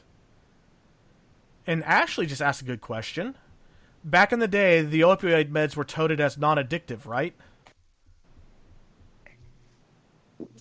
I wouldn't say non-addictive. I would say essentially addiction is low, which yes, is true, but there were a lot of some with, I don't know what the right word, not as promiscuous, but like there were pill mills and everything prescribing in a way that was not good. So it's like a prevalence thing, maybe? Yeah. But also, before, I think it was like late 90s, pain was also severely undertreated then, too. So in one way, it seems this country either goes extremely one way or extremely the other way. So you're either undertreating pain or going so overboard where it's having the opposite effect. And now we just need to find a balance, essentially. And therein lies the problem. We are especially lately, we're such a polarized country that everything just seems to gravitate. It has to be one extreme or the other. I like a middle ground. It's a good place. It's nice. It's not extreme in any way. You know, it's almost like our country's like either you live in the Arctic or you live in the desert. Yeah, no. And Ashley's laughing about promiscuous. I was like, that's definitely not the word. No. Yeah, it's like, it's the Nelly Furtado song, Promiscuous. That's literally what I was thinking of. Yeah, those damn opioids sleeping around everywhere. But yeah, I don't think there's literally no one that's like, yes, we should just throw opioids for everyone. Like, everyone should get a ton of them, which is often, like, stupid people online are like, try to say, oh, you just want opioids for all, da da da da da, when that's literally not it. We just want people that were already on them for long term, generally already tried everything else you can multiple times. So has been a last resort for most of us. And it's not this thing that was initially just thrown at us and we didn't do anything else. So people that need them should be able to get them. And yes, we shouldn't just throw them out willy-nilly, but we need to find a way to help people that need them. Right, and then, of course, on the same note about that, just the extremism that you get, it's like, oh, you voted libertarian, so you want corporations running everything. Really? How come corporations don't back the libertarian candidates? I mean, just a thought. Not that I am a libertarian, I'm not, but it's just, it's just that knee-jerk reaction of, oh, well, you want this, so you must want this. Like, oh, if you're against, like, Medicare for all, then you must want poor people to die. Yes, because, that's the natural way of things is, obviously I want people to die, or obviously you want people to die. And that's not the case. Middle ground, people, middle ground. Let's start giving people the benefit of the doubt.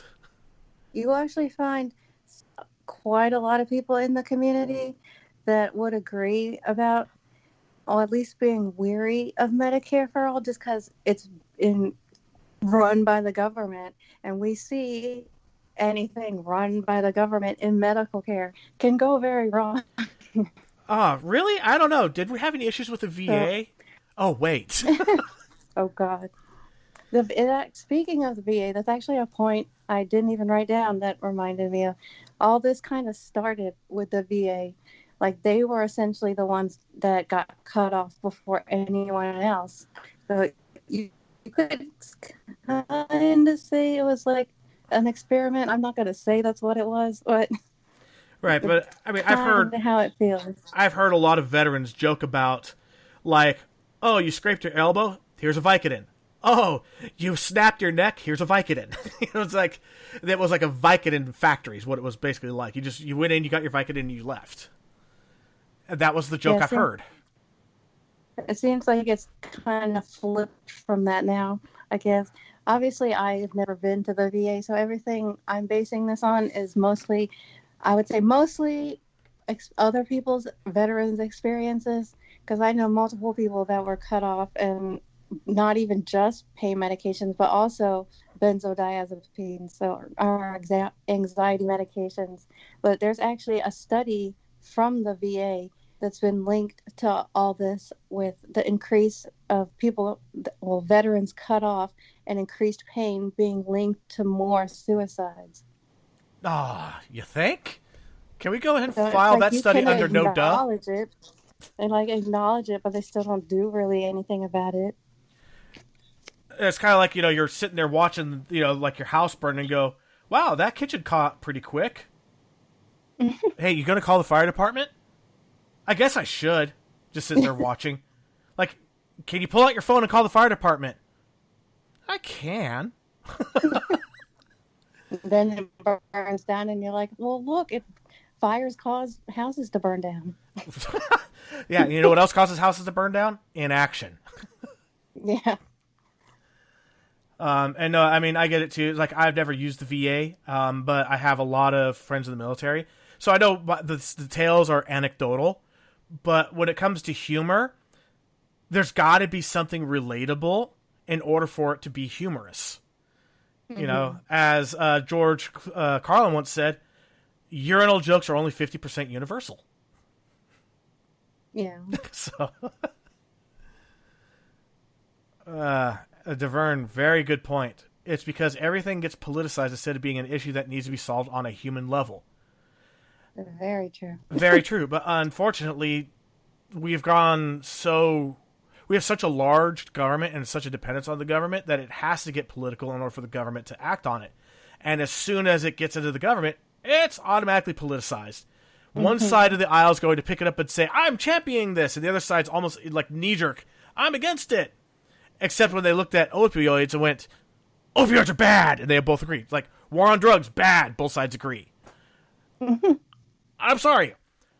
Of all the things to agree on. Yeah, it's like everything that they've agreed on, like everything that they've done a war on education. Our education has fallen into the toilet. War on homelessness has skyrocketed. War on drugs, drug use has skyrocketed. Can we please have a war on intelligence? There's a meme about the war on drugs that's like, I want to thank drugs for winning the war on drugs. Yeah, no kidding. And then Cat seems like a no-brainer to me. How can they not get it? Well, they're politicians. And then DeVere, George Carlin was the smartest man that ever lived. In a lot of ways, but there were some areas where George Carlin just swung and missed really hard.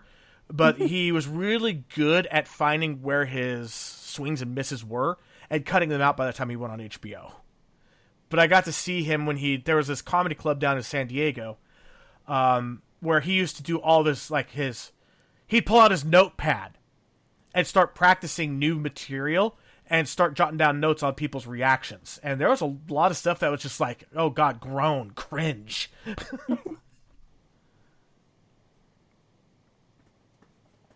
And DeVerne is starting to get that rebellious streak going. He's got that 1776 going on.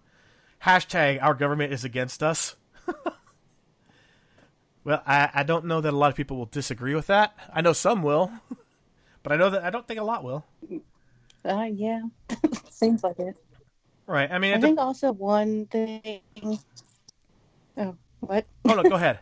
I was gonna say, I think also one thing regarding not just opioids but just drugs in general is there's too much of this whole kind of moralistic aspect to it.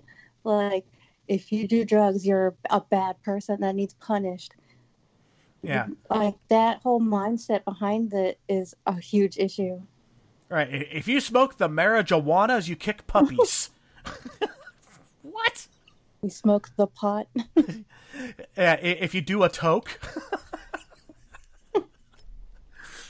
Oh God, I love those memes that look like the PSA posters, but they're meant to be, they're the Poe's law of the internet. Any satire that's strong enough, people will actually believe it's real. It's like, if you do 3 tokes of the marijuanas. Oh, yeah. Oh God, that stuff cracks me up. But like for you specifically, has this impacted your mental health? This whole opioid attack. I mean, I know that you have the internal pump, but you're also kind of admitted, I'm supposedly immune. It sounds like it's riding on your mind. I mean, it's always a constant fear because even though my pump is different, my doctor still treats other people. So he could randomly be shut down one day and I would be without a doctor, which would be super bad because it would take me many years to find a doctor that, a pain management doctor that treated beyond just bone and spine and injury pain, because a lot of pain management for some reason only focus on those. And, mine, at least in the beginning, were only really the GI issues. So they'd be like, oh, we don't treat your type of pain. And so I went to so many doctors, and I ended up between different primary doctors trying to treat until they stopped feeling comfortable treating long term or going to the ER all the time, which definitely got me labeled as a drug seeker just because I had no actual doctor to take care of me. Wow, that sucks. And one thing, getting labeled the whole drug seeker label is most people like me are not drug seeking, we're relief seeking. Right. And I mean, I get that. I mean, the drug seeking label. How many episodes of Dr. House MD? How many episodes of Grey's Anatomy do they show someone that's drug seeking and they're faking their pain and they get caught, they're like, oh no, and they run out the door. It's like, come Oh, yeah. on. I was like, okay, I'm sure that kind of stuff happens. I'm not going to say it doesn't. You know, Right. the stories came from somewhere. There's got to be that kernel of truth. But like you said, for people like you, and I would say, probably safely say, the vast majority of the pain patients, you're not drug seeking, like you said. You're relief seeking. And if you don't have a doctor who can't prescribe you, then your only option is, I got to go to the ER and get that emergency prescription. Or get that emergency, here you go, here's 10 days worth, or whatever. Yeah, and over time, like obviously I said it started when I was 15 and I'm 32 now. So over years, the prescriptions essentially kind of stopped. So it was more just I would go there when my pain got so bad that it was like uncontrolled, and I would just get there for like one dose. Wow. Yeah. If you want a good little anecdote about how crazy government like regulations and restrictions can actually be, lover or hater, if you're familiar with Candace Owens, she has severe asthma. And she had an incident while she was pregnant where her asthma was at the point that her rescue inhaler wasn't doing the trick, and she needed to get on a nebulizer. So she went to her like immunologist, whatever, into the office. Right there, in every single room, is a nebulizer. She only needs 15 minutes on the nebulizer to get her lungs back to normal, get her oxygen levels back up again, and, you know, not risk the baby, because there's a lot of meds that they can give, but would be risky for the baby.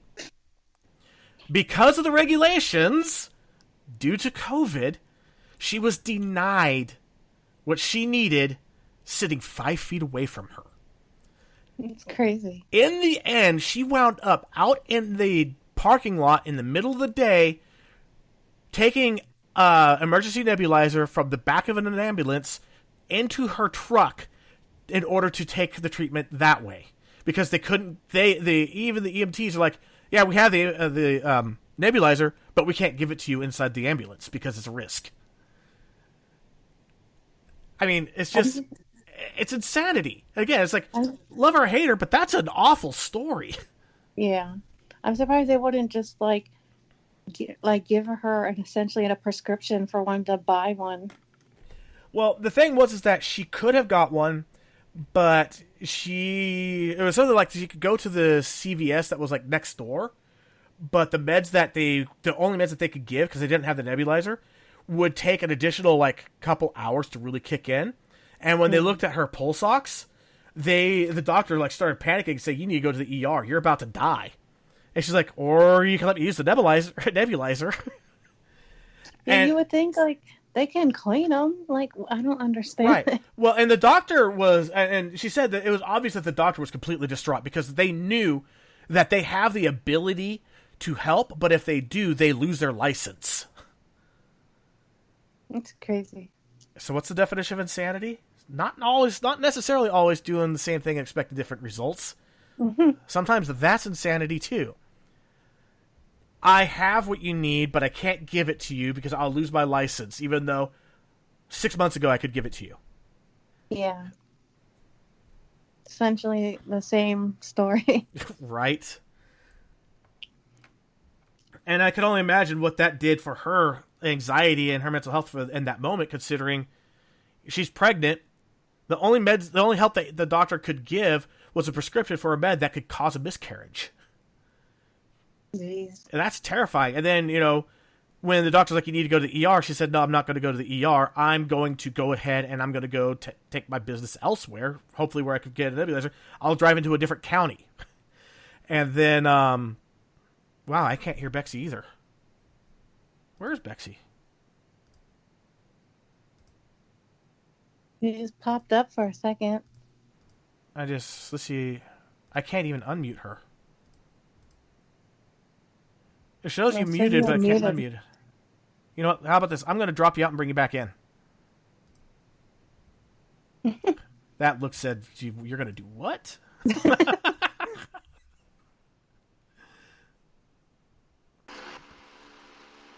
There she is. Wow, now I can hear you. Oh, okay. I've been trying to read the comments and stuff, and Then I realized I don't think they can hear me. No. And so Ashley said, I experienced that with Arielle once, trying to go to different ERs to get care. And I was emotionally exhausted. And that wasn't even the end of her night. It's just when I got home. So imagine years of that. Followed by That was Betsy saying, definitely "Can you a hear dark me?" time. Yeah. The times when I was going to the ER all the time, where I was definitely, it affected me mentally really bad. And not just me, it was also my mom and my grandma, because they took me, it was either one or the other that took me most of the time. So it wasn't just weighing on me. Damn. Well, There was actually one time that was the worst. At the one ER, it was one of the doctors at the most local ER that has always treated me really badly and always just was like, "Oh, you're a drug addict," da, da, da, da, da. And it just stressed her out so much that she was like, essentially had a breakdown. And then when we were at the other ER, they were finally treating me. She ended up having a stroke. whoa. Wow. Luckily, it was just a mini stroke, and she was okay. So, but that's all. That whole aspect has definitely always affected me too. I mean, not to be the over litigious, the litigation stuff kind of guy, but did you guys seek to see if there's anything you could do for, I mean, you're a mini stroke. There's damages. Any kind of retribution. Is there anything you could have done? Probably not. I highly doubt it. They don't care. We have filed like complaints in the past, and they always sided with the hospital or the doctor. Like one time, I was admitted when my gastroparesis had flared up, so I was like throwing up and unable to eat, and they took away my fluids and my nausea medicine, and they were like, "Oh, you're not throwing up," or da da da da da. And even though the nurses had seen it, and they were just treating me really badly. So we checked out against medical advice and filed a complaint, and they twisted it and essentially said, "Oh, they didn't do anything wrong." We investigated ourselves and we found ourselves guilty of no wrongdoing. Exactly. Gee, where have we heard that before? See, that's why I like community boards that oversee stuff like that, because then it's like, it's not them investigating themselves, it's the citizens saying, you know what? Again, different topic. Yeah. Oh, I'm just all over the place tonight. Yes, I did remember my meds. I remembered them at noon, but I did remember them.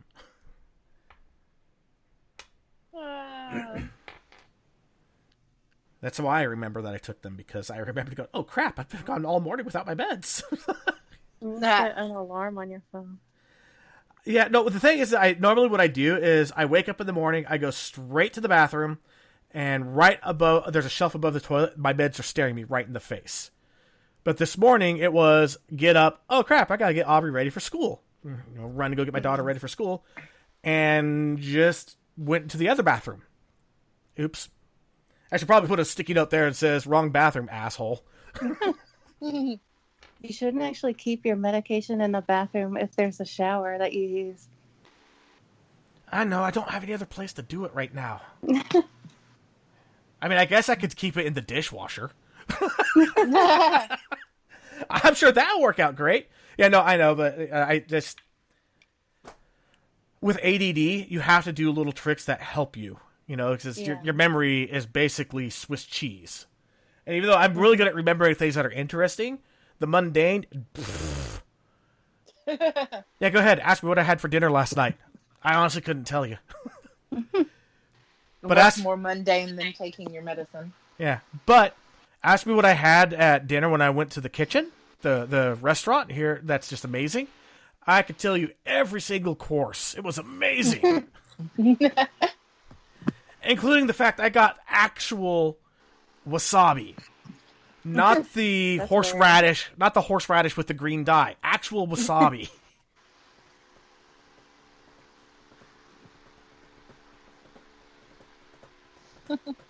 Yeah, so, man, I just... Like, for me, I've never really had an issue with getting my meds. I don't have a lot. and I do have a doctor, it's like, all right, now I'm on 2 medications. I was on a third to kind of help with, it was that whole thing of my doctor's hesitant to say it's bipolar 2, but gave me a med that can help if I had bipolar 2, but it's also more for ADD. Now there's no longer ADD, it's now ADHD only. But all it made me feel was just exhausted 24 hours a day. Like, it would wear off as I'm getting ready to go to bed. I'm like, hey, I'm starting to feel awake again. And you take it before bedtime. So yeah, that was fun. But because I'm only on like 2 meds, I've never had a problem where, I mean, I've had problems where it's like, we're currently out of stock. We'll let you know when we have more. I'm like, yay. Can you transfer me to another pharmacy, or can you reach out to those pharmacies and be like, yo, even 5 just to get this guy through the next 5 days, or even like 7 for the week. Well, like when you were mentioning about like being out of stock, that's like also another kind of problem that's been going on. Because, well, one part is pharmacists can say something's out of stock if they're uncomfortable filling it. They don't actually have to say, I'm uncomfortable filling it, because they do that to, I guess, avoid any escalation. But then also, there's been multiple production quotas. Like, they've been reduced every year by however many %. And they've been constantly reduced over the last 3 years, I think it is. And it got to the point where during all this COVID stuff, patients that needed to be on a ventilator weren't giving, like, fentanyl. The prescription fentanyl is sometimes used for sedation, and a lot of patients weren't able to get it. Well, yeah, I mean, it's kind of crazy, the stuff that does get used in hospitals. I mean, medical grade cocaine. It's actually used a lot more than you might think. Yeah. Not by the doctors, directly, but on the patients. But still, it's a great numbing agent. It's an amazing numbing agent. I mean, what happens if you're using cocaine? I've never used it, but I've heard your face just kind of goes numb. And I use it for like sinus stuff too, I think. Yep. But I mean, let's see here. So they're slowly limiting how much can be produced. I'm just guessing that it's had an impact on the costs to get a prescription. Pretty sure the prices might be going up.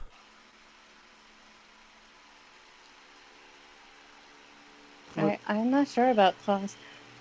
Okay, I was just going to say, because it's that whole thing of supply and demand. If the demand remains the same, but you keep limiting the supply, the prices will increase. I'm not sure. I've never actually, I have anybody that has faced the issues. I don't think has ever really talked about that part of it. That might be kind of interesting. That might be something to just bring up. It's like, hey, has your costs gone up, or your copays gone up? For your pain meds. Yeah. And again, there could also be, well, no, they're actually remaining the same.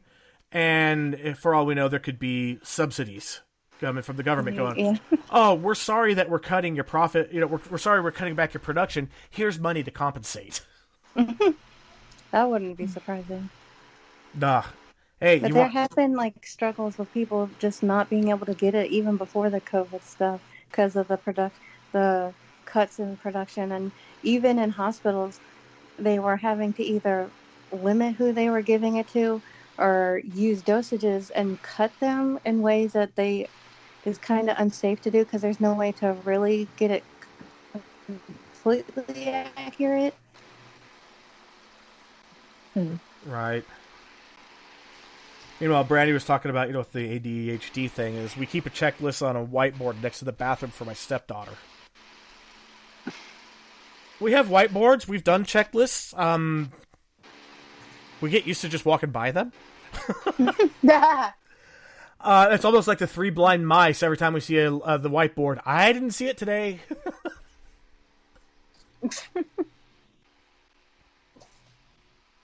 I am refusing to acknowledge this. Nothing is my fault. It's not my fault I didn't see it as I turned my head away from it every time I walk by. So, anybody have any questions for Arielle? Of course, got to wait for the typity type. And of course, if we don't get any, we might get the little, nope, we're good.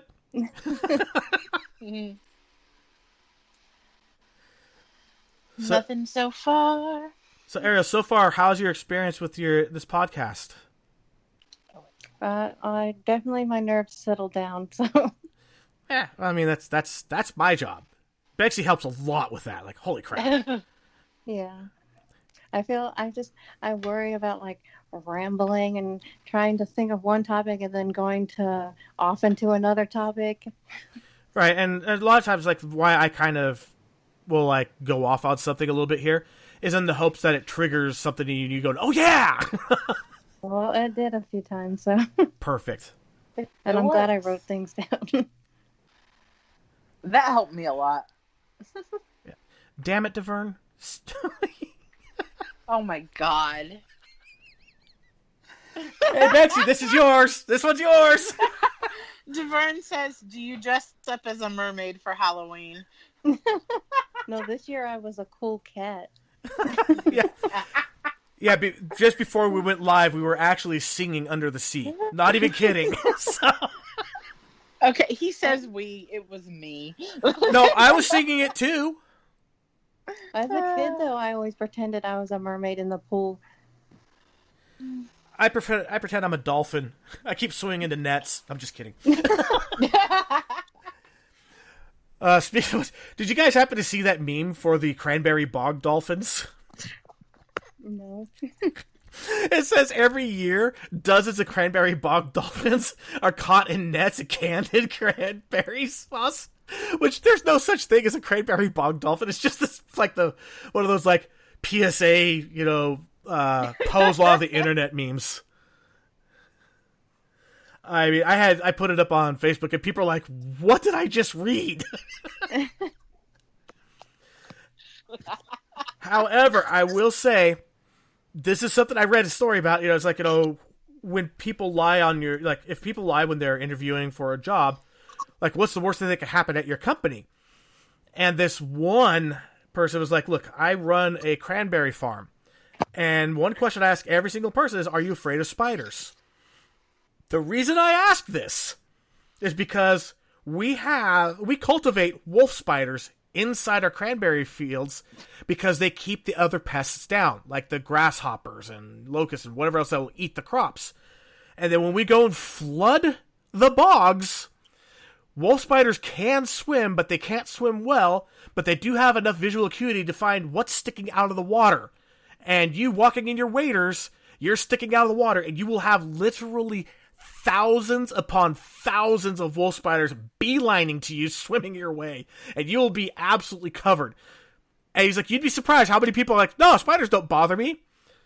And then they get in, they start walking into the bog, and they turn around screaming and run and never come back to work again. Oh, man. I would have like a heart attack. Though, just drown in the cranberries. Ashley just asked a really good question. Yeah, she did. And this is one for both of you, because you both chronic pain patients. What's the biggest misconception about chronic pain patients you want to correct? Let her go first. I think that's over.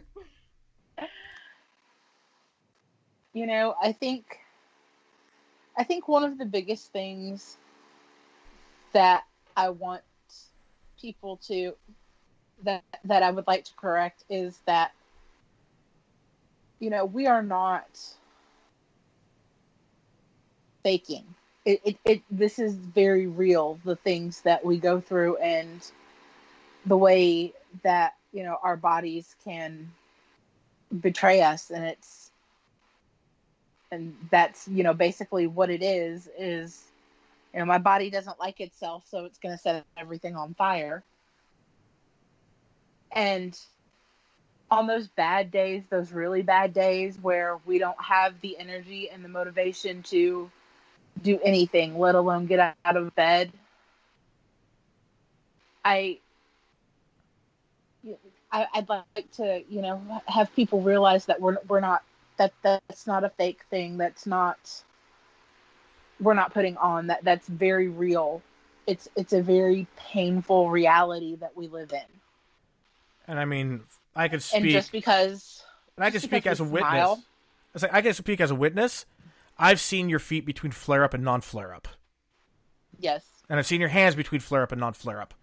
Holy shit. I hope to God, and I'm not religious, I pray to God I never have to deal with that. It's not always, the easiest thing to deal with, but the good days get you through the bad days, because it makes you remember that, there's a lot of good, and you may be a little down right now, but it'll all even out, and it'll be good again. And I did cut you off about your smile thing. I forgot what I was even. Just because you're putting on a smile. Yeah, I was saying just because we, wear a smile, and we can, basically, I will say, pretend to be okay, because that's what we're faking. We are fakers. I will admit that we fake being well for other people's benefit. And that kind of goes in line with, like, say, when we had Jamie on, talking about with having autism or being autistic, wearing a mask to appear normal. Kind of the same thing, is it not? Yeah, it is. Arielle, how about you? What would you like to change about the misconception? Well, that was originally what I was going to say too. But other than what I've already said about, like, understanding the difference between being addicted and dependent, because I feel like that's a big thing. But I think I guess loops into what Bexy says, but essentially don't judge a book by its cover. That no matter what someone looks like, you will probably never understand what's happening on the inside, both physically and mentally, because having chronic illnesses is not just a physical thing. It's also a mental thing in the way of having to deal with it and dealing with everything that goes along with it. And that can be losing friendships, not being in relationships, not having a job, just not appearing on what is considered a normal life.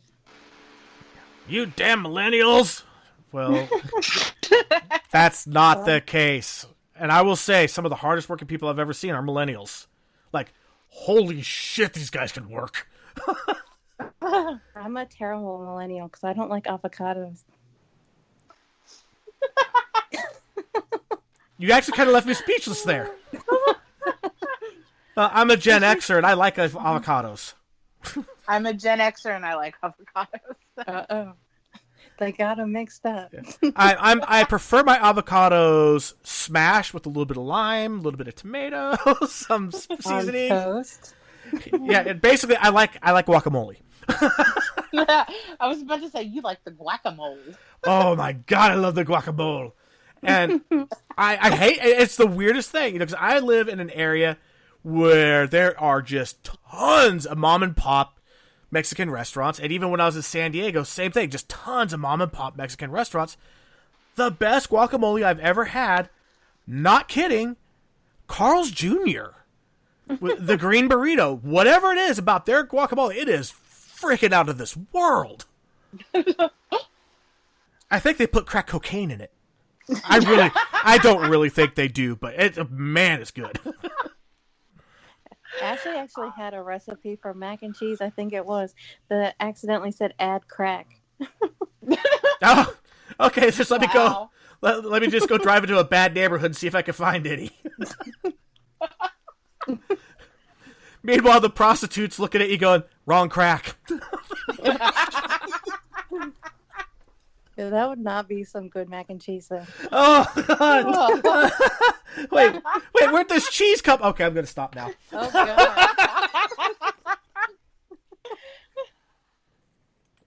Yes, when I'm tired and loopy, my sense of humor goes wild. and wildly inappropriate. Can I add one thing, though, from what I was saying? I was just thinking. No. Yeah, go ahead. I know for me personally, I don't want to speak for anyone else, but I'm sure other people can relate, is I know I have missed a lot of things for other people that I've always felt bad about because I was sick. And I hope everyone that I have missed something for, understands it wasn't because I didn't want to be there, because I've always felt horrible about some of the things. And I can relate to that because my anxiety has caused me to, cancel things that were something I really, really wanted to do. I couldn't even get myself out the door. I can echo that too, because I've had flare-ups so bad that I couldn't get out of bed. Yeah, I mean, I've seen some of those pictures of your flare-ups, and the very first thing that goes through my mind is, how are you taking care of your brother? Yeah, That's what I always think of too. he is extremely easy. Thank goodness. I have a habit of keeping things around the kitchen that he knows he can always have one of when he wants them, like little mini bags of chips. And he has a bowl full of fruit that he likes to eat, like bananas and apples and stuff. And there's also a drawer in our refrigerator that he knows is his drawer, where I keep snacks that he knows how to open. Like, he has big step for Adam. He's learned how to open his own Lunchable. Nice. So that's like a big thing. So he's all happy now when he can get his own little Lunchable and open it. That's cute. By the way, if any of you guys ever make it out into my neck of the woods during the early fall, definitely after summer, like early fall, I'll have to take you out. We have this place called Apple Hill, and I have a niece who has an uncle, not my blood relative, that runs an orchard on Apple Hill and can really give us the red carpet treatment. And I mean, the variety of apples out here. Holy shit. Like, when I grew up, I was like, there's the Red Delicious, which I hate. There's the Granny Smiths, which I don't really care for. And there's Golden Delicious. That was it for me. Fuji's, okay, whatever. Now, Honey Crisps are really popular, but there's one out here. It's called the Champagne. I don't know that it's very popular anywhere else, but oh my god! It's amazing!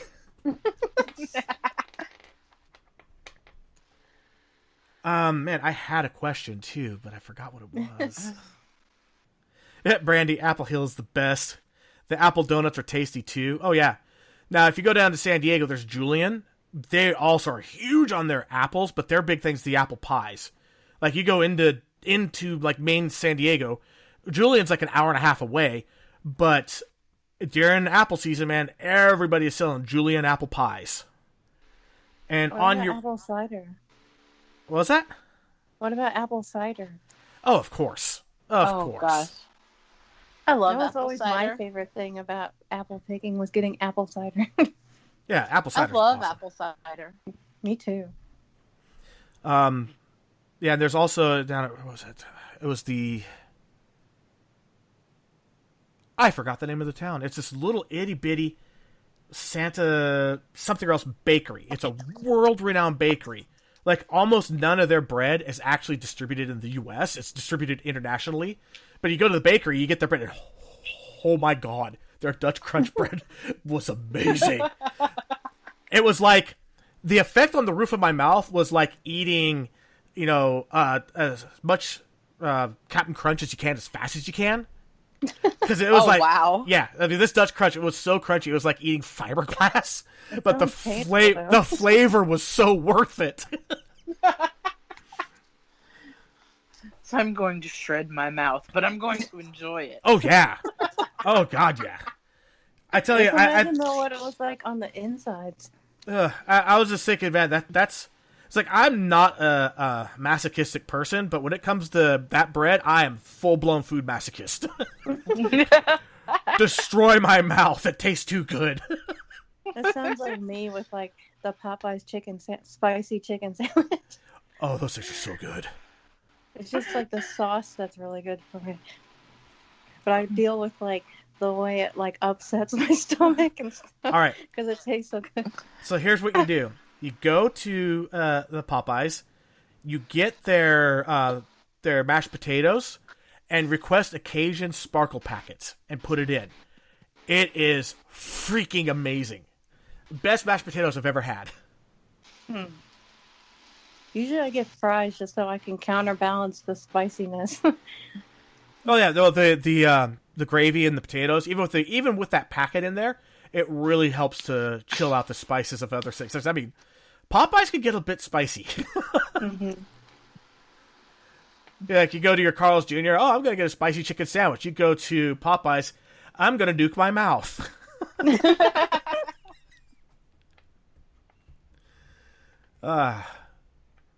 So yeah, any other questions? I'm trying to remember what my question was. It was one of those things where it's something you were saying sparked a question, and then it just went, boop, gone.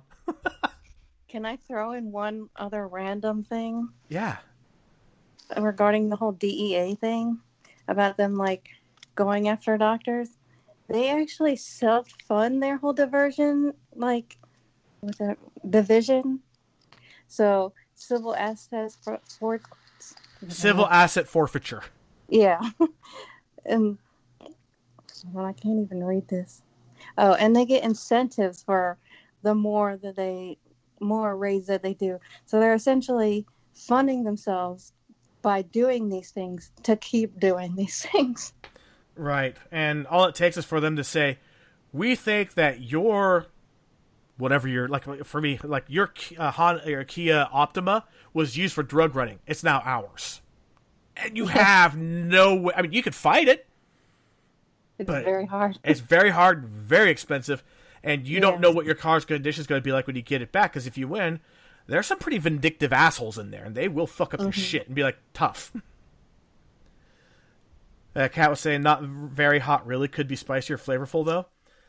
When Taco Bell had the ghost pepper rollers, those things were not very hot. Tabasco sauce is hotter. But the flavor was amazing. There's apparently a ghost pepper donut at Dunkin' Donuts. Now, my question is it going to be that level of hot, or is it going to be the same kind of thing, which is like, it's the flavor without the capsaicin? Well, Jen said it wasn't that hot, so... All right. Yeah, meanwhile, I've seen people with the, they go, this happened, one of the places I worked, we had a little cafeteria area, and someone brought out their pepper flakes for their pizza. And one person went, I want to slice their pizza. It's like, you really don't. These peppers are hot. And it's like, oh, how hot can they be? Took a slice of his pizza, bit into it. Yeah, they were ghost pepper flakes. Oh, God. Oh, wow. And the thing is with peppers, the more dried out it is, the hotter it becomes because the capsaicin concentrates. Mm-hmm. Yeah, that guy started choking because it was so hot. I need milk. Yeah, milk doesn't really help a lot. I mean, it helps. I really can't think of another question. I can't remember what I was going to ask. Well,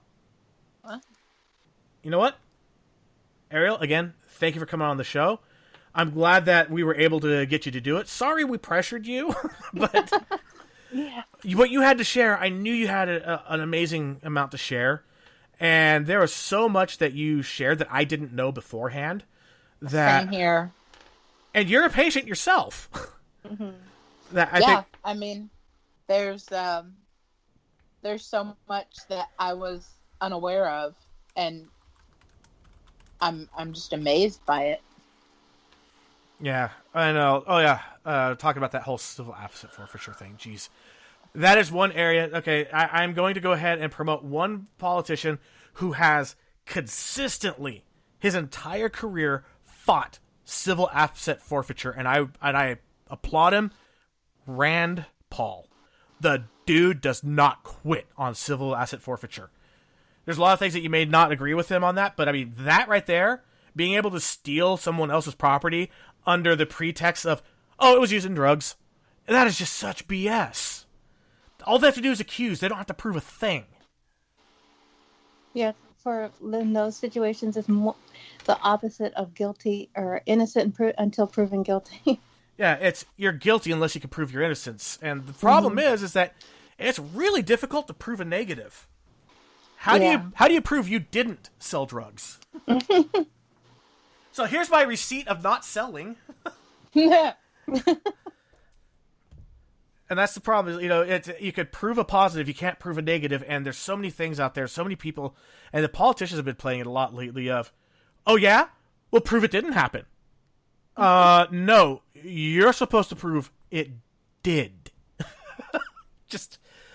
But again, seriously, thank you, Arielle. I'm glad that you came on. You're always welcome back in the future. Like I said, for next week, we will have a little bonus episode. We're going for 11th episode this season. I'm going to be opening up more about how my son's diagnosis in CRMS, with CRMS, impacted me. Again, it's like, you know, my son has the condition, but it impacts the parents too. We've covered that theme a couple of times. And Bexy, whatever it is that Bexy wants to cover, I figure I'll try to do about 45 minutes for myself, 45 minutes for her, about a half hour worth of questions, and see what we get. And like 20 minutes of random funniness. Oh, yeah. Well, I mean, when you have Bexy, it can't be helped. I feed off of it. Like when KZ was on, there was a lot less goofiness. Yeah. I feed off of that kind of energy. I think the chat does too. Yes, I think so. The chat got funnier too. All right, so until next week, I am E. And I'm Bexy. And we'll see you later. Bye.